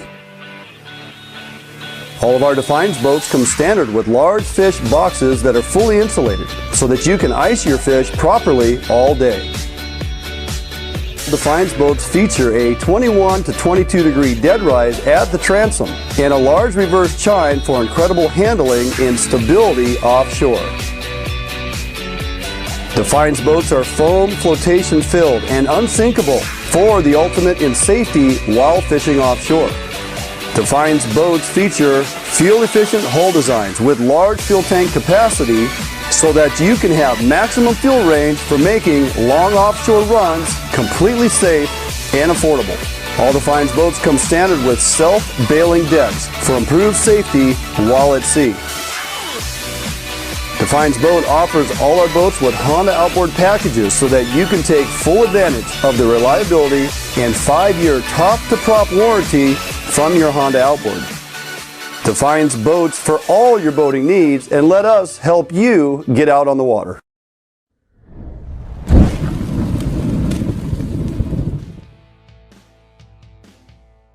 Today, the need for quality private security services is at an all-time high. Contract Security Service provides day-to-day peace of mind as they protect people and property. Phoenix Protective Corporation strives for excellence. Above all, Phoenix security officers are managed by leaders trained to inspire and encourage greatness. Here at Phoenix, we provide service for multiple state and federal contracts, with service ranging from uniform, patrol, alarm monitoring, canine detection, executive protection, as well as investigative work. We here at Phoenix are looking for highly motivated individuals to apply. If you're a vet, retired or active, and would like to work with us, please apply. Hey, welcome back in studio. Tommy, nicely done. Oh, thank you. Yeah, lots of info there in that 28-minute presentation you just pulled off. That was fantastic. So he was happy because he did not have to utter the words kokanee. I told him he could have within an halibut presentation. It's called bait, right? Yeah. Even a 2-pounder. It's good eating. They're good eating. Just not a lot of meat on them. Halibut love them. Yeah, they do. Hey, all right, Mike and Mark, we have a cooler sitting before us. Yes, brought to us by Ducks Unlimited, an Arctic cooler. That's a fantastic prize for someone to take home. And fortunately, the person who submitted the photo that got the most likes and is going to go home with that winner, Brandon Worth, who does not live too far from here, and can probably come pick it up and even save FHN a little shipping. So I kind of like that. Oh, there you go. Yeah. Yes, nice, I like that. Nice. So winner, Brandon Worth, he put up a picture of his son, Jake Worth's buck. It was his first buck at the time he was age 12. There's the photo right there. Jake looks like a pretty happy hunter. And there's his trailer. Yeah. Yeah. So, good little story goes along with this. Saw the buck the night before with a few does, but we just didn't have enough light. So the next morning got in there 2 hours before light, and the buck was still sleeping. They hiked down, spotted him in the same spot, ran back up, grabbed Jake. Oh, the sun was still sleeping. We had grabbed Jake, and we got all set up, and then he disappeared. So he gave Jake the talk about being awake and ready to go because you only get so many chances. Just as we were hiking up the hill, spotted that buck again and some jack furs, and Jake made an awesome shot at about 100 yards with his .243, and there you go. Very nice. Knocked it down, 12 years old, first buck. Nicely done, That's Jake. Phenomenal. And Brandon, thanks for submitting that photo. You got the most votes, somewhere around 60 likes on that photo for good reason, and you're going to go home with that cooler. So get a hold of me or Shing via Facebook Messenger, or message me or text me, whatever. We'll make sure we get that in your hands at some point. Bring Jake on by here. Check out the studio. Might even have some swag to throw in. Yep, Shing, I said swag. So nicely done. Also, Tommy, we got in the hands, brought to us by Ducks Unlimited, Mike Olson Outdoors, actually, and Outdoor Emporium. The youth kids fishing gear, the rods, the reel, tackle box, the net, the hats, the whole works, and then we threw in some FHN swag.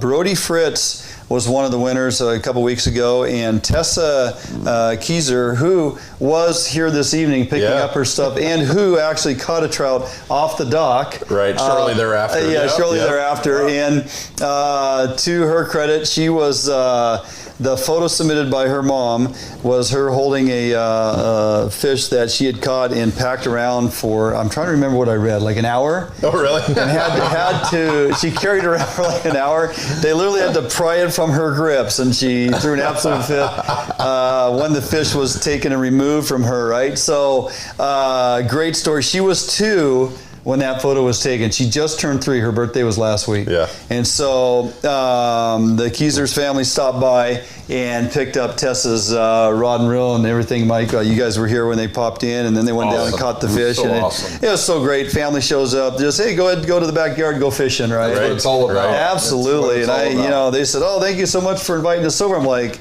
you know what, to bring your girls here, let them check out the studio. Not that that really resonates, but they get to go to the dock and go fishing. Yeah. Sherry and I didn't buy this place just to sit on it ourselves. We love sharing it with people. And a memory it's going to last forever. Oh, yeah. Forever. And they are coming back to fish the Derby, which I'll get into here in a couple of weeks. May 22nd, we got the kids' Derby. So, fantastic job in both regards. Brody, did you put up Brody's picture too, Josh? Yeah, he caught a couple fish on opening day. His dad had sent us some photos via Facebook messaging, and we really appreciate that. There you go. Nice. Young man sporting the FHN hat, got his trout there, and the kids are killing it, man. I love to see it. So, speaking of which, Let's go ahead and give away one of these mugs. We got a mug, coffee mug. Mike, thank you for bringing this. Ducks Unlimited, and of course Jason Phelps, Phelps Game Calls, and the waterfowl call, of course, because it's through Ducks Unlimited. Number between 1 and 100. Simply text in, type in here what your number is between 1 and 100, and if you hit the first number that Mike threw out this evening, you're going to win that mug. And we got another one to give away here shortly before we close out the show. So keep an eye on that. Nope, so far. Oh wait, that one's awful close. What was that number? Ooh, man, we are so close. BMAC, you are so close. Come on. Oh, Jeff, you're so close. You only get one chance, by the way. Oh wait, there it is right there. Oh wait, scroll down. That is going way too quick here. Are you sure? I didn't see it. Yeah, it's right there. Oh, BMAC, you got it. 72 for the BMAC. Message us up. Give me your shipping info. Give me your address. Give me a phone number if you need to, so we can chat about this. Done. Yeah, BMAC, you got that. Nailed it. Okay, number 72. We'll give the other one away in a little bit. We'll throw out another number here shortly. Before we get there, Tommy, we got a Kids Trout Derby coming up, hosted by Fish Hunt Northwest and our Summit Lake Community Center, which is right down the street. You gentlemen drove past it coming on in this evening. May 22nd, kids 14 and under, absolutely free. Show up at daylight, start fishing here at the Summit Lake Boat Ramp, which is right next to my address.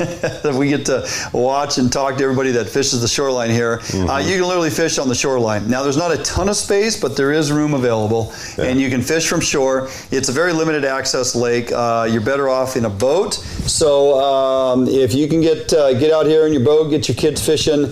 Kids Trout Derby 14 and under. Tons of prizes and giveaways happening. Weigh-in must be here at the community center before 11 a.m. So we can start getting folks weighed in and then start giving away all the prizes and everything. We got some great donations that are being presented. Max Lures on as a sponsor, Sportco and OE, Metal Supermarkets, Mike's Plum Street Automotive, which is here in Olympia, and of course Summit Lake residents who are all chipping in. So a number of dollars coming our way to purchase items, and of course companies getting on board to sponsor up some giveaways and whatnot. Hopefully everybody goes home with something, but we do have multiple categories that the kids can enter their fish into: largest trout, largest kokanee, largest 5 limit weight category, team weight category of 3 largest fish with a team entry, oddball fish. So bring your bass, Can I get involved in that? Shave the goatee. Oh, I thought you wanted to fish. I was going to say shave the goatee. How to fish. Yes, absolutely. Are you kidding? I'll get some stuff together. Okay. We'll figure Mike Olson Outdoors is going to step up to the plate too. Absolutely. Going to be a great event. You know, we have not hosted a fishing derby here yet. We were actually going to do it last year. That all got nixed because of COVID. Felt like we could do it this year. It was kind of a push to get it on opening day of trout season, so we bumped it back to May 22nd. Saturday, May 22nd. Starts at daylight. Weigh in and prizes will be awarded. Must be there at the community center with your fish to weigh in before 11 a.m.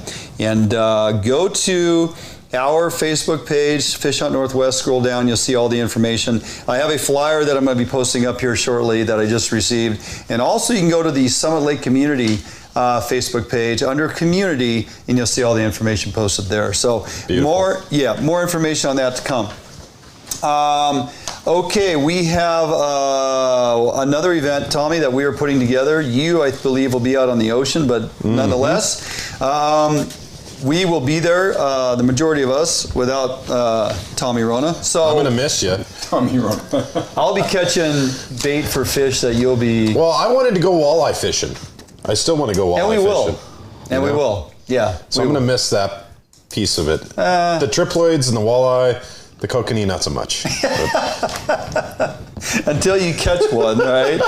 Until you catch one. So, yes. Hey, I appreciate all you folks jumping on here tonight. Kevin Hunter sent you, and I do appreciate that. So I just want to say thank you for everybody jumping on and saying hello. First time visiting Fish Hunt Northwest. Kevin Hunter, you're a gem. Thank you for sending folks our way. Much appreciated. I got nothing to drink, and I'm joking. There's a beer there.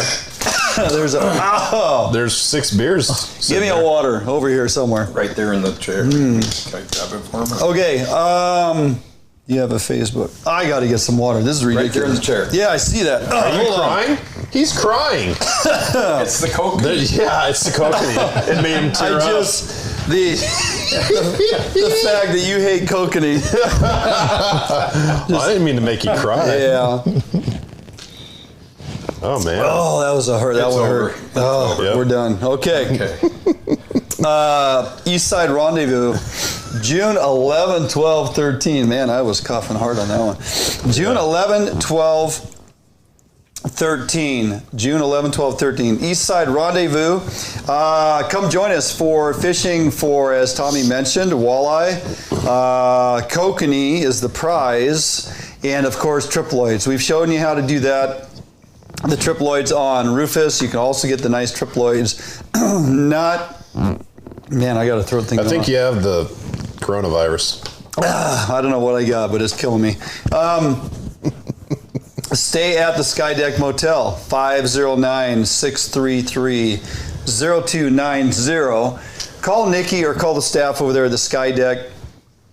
Come join us. Show up there Friday. Get your room reserved. Stay Friday evening. Get up, fish Saturday. Saturday afternoon, we're going to have seminars put on by the Max Pro staff. We're going to have persons giving free seminars on how to approach those bodies of water and go after walleye, how to go and locate triploids and best techniques, and of course, how to get those monster kokanee. And I got to tell you, this year is fishing fantastic over there right now. I mean, 2 to 4 pound kokanee consistently for a number of folks that know how to fish it. Really waiting to get that doggone boat. So sounds close. Start making those runs to the east side, okay? So please join us. We had a very good showing last year, even though we were held down by the Rona. That being said, a number of folks showed up. Contact the Skydeck, 509-633-0290. Information coming out shortly here on our Facebook page. Just was waiting to get a few of these giveaways taken care of, and so you can only pin so many things to the top of your page. So announcement coming shortly in that regard. We want to see as many people come over. We'll have giveaways. We'll have prizes to give away. Again, free seminars. Drag your boat on over there. Learn how to fish those fisheries, and then participate in those fisheries for the next couple days. Take what you've learned in the classroom, apply it to the water. And it's all absolutely free. It's going to cost you your hotel room. It's going to cost you a good time. So looking forward to that. A lot of you guys were asking for us to do that again, and we in fact are. Even if we're in level 1, we're still going. We're going over there. We're going fishing, right? Or phase 1, whatever you want to call it. So that's about it on all of that. Tommy, catching people up. You got anything else? We got one more mug and duck call to give away. You got nothing? For the mug and the duck call? No, you got anything? Or you want me to pick a number? No, I got. No, I mean it's time to go halibut fishing. All right, true story. Next week. Yep. Guys have been hitting the strait, and now the ocean is going to be opening. Man, it's going to be fantastic. So it's time to go hunt the open ocean. Okay, those numbers came in rapid fire. We are watching again. I got a number between 1 and 100 for a duck call and mug, courtesy of Ducks Unlimited and Phelps Game Calls. Thank you, Jason Phelps and Dirk, for sending that to Ducks Unlimited and getting it on the way. We got a waterfowl call. These mugs are nice too, Mike, by the way. Yeah, they are. Those are really nice. Yep. So, numbers are coming in. Here we go. B-Max like laugh out loud. Greg Eastman, so close. Just throw that out there. Nothing yet. Getting close. No, nothing. Colder. Yep. Colder. Warmer, colder. Yeah. Even more cold. Oh, yeah, going the wrong way. Going with 50 again. No, not quite.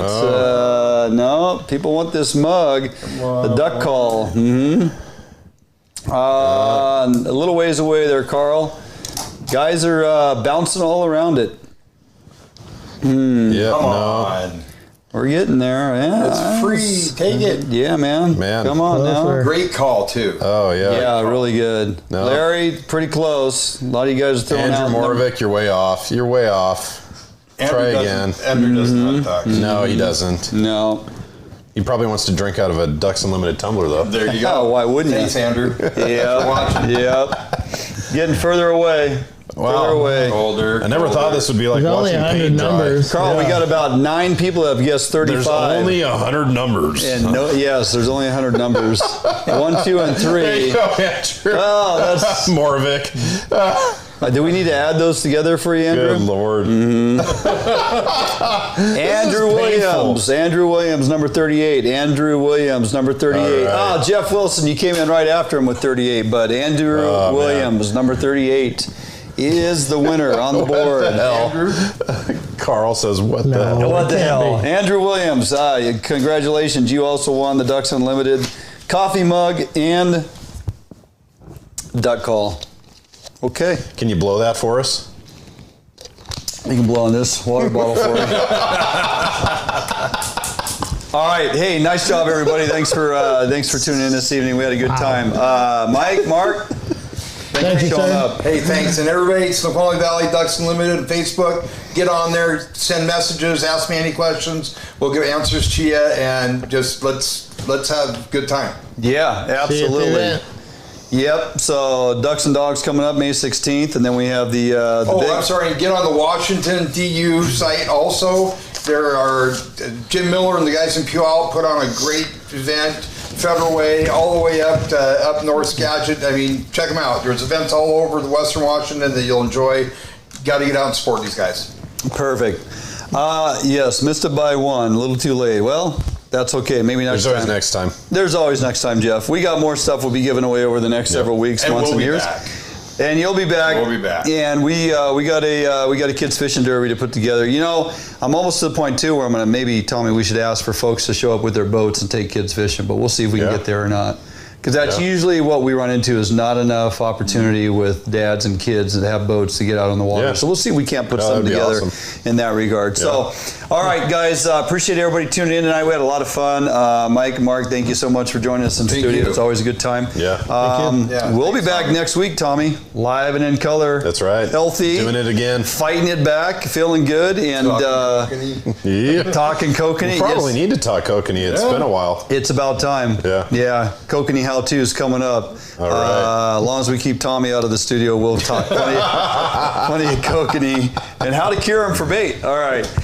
You guys have a great week. Be relevant on our Facebook page. Post up your pictures. Post up your questions to us via Messenger or over on YouTube channel. You can message us up there. We get lots of comments throughout the week. Tommy and I try to answer each and every one of those as we can. So, yes, have a great week. Get out and have some fun. Post your pictures. Stay in contact. And we will see you guys next Thursday evening, 6 p.m. right here, Fish on Northwest. Have a great weekend.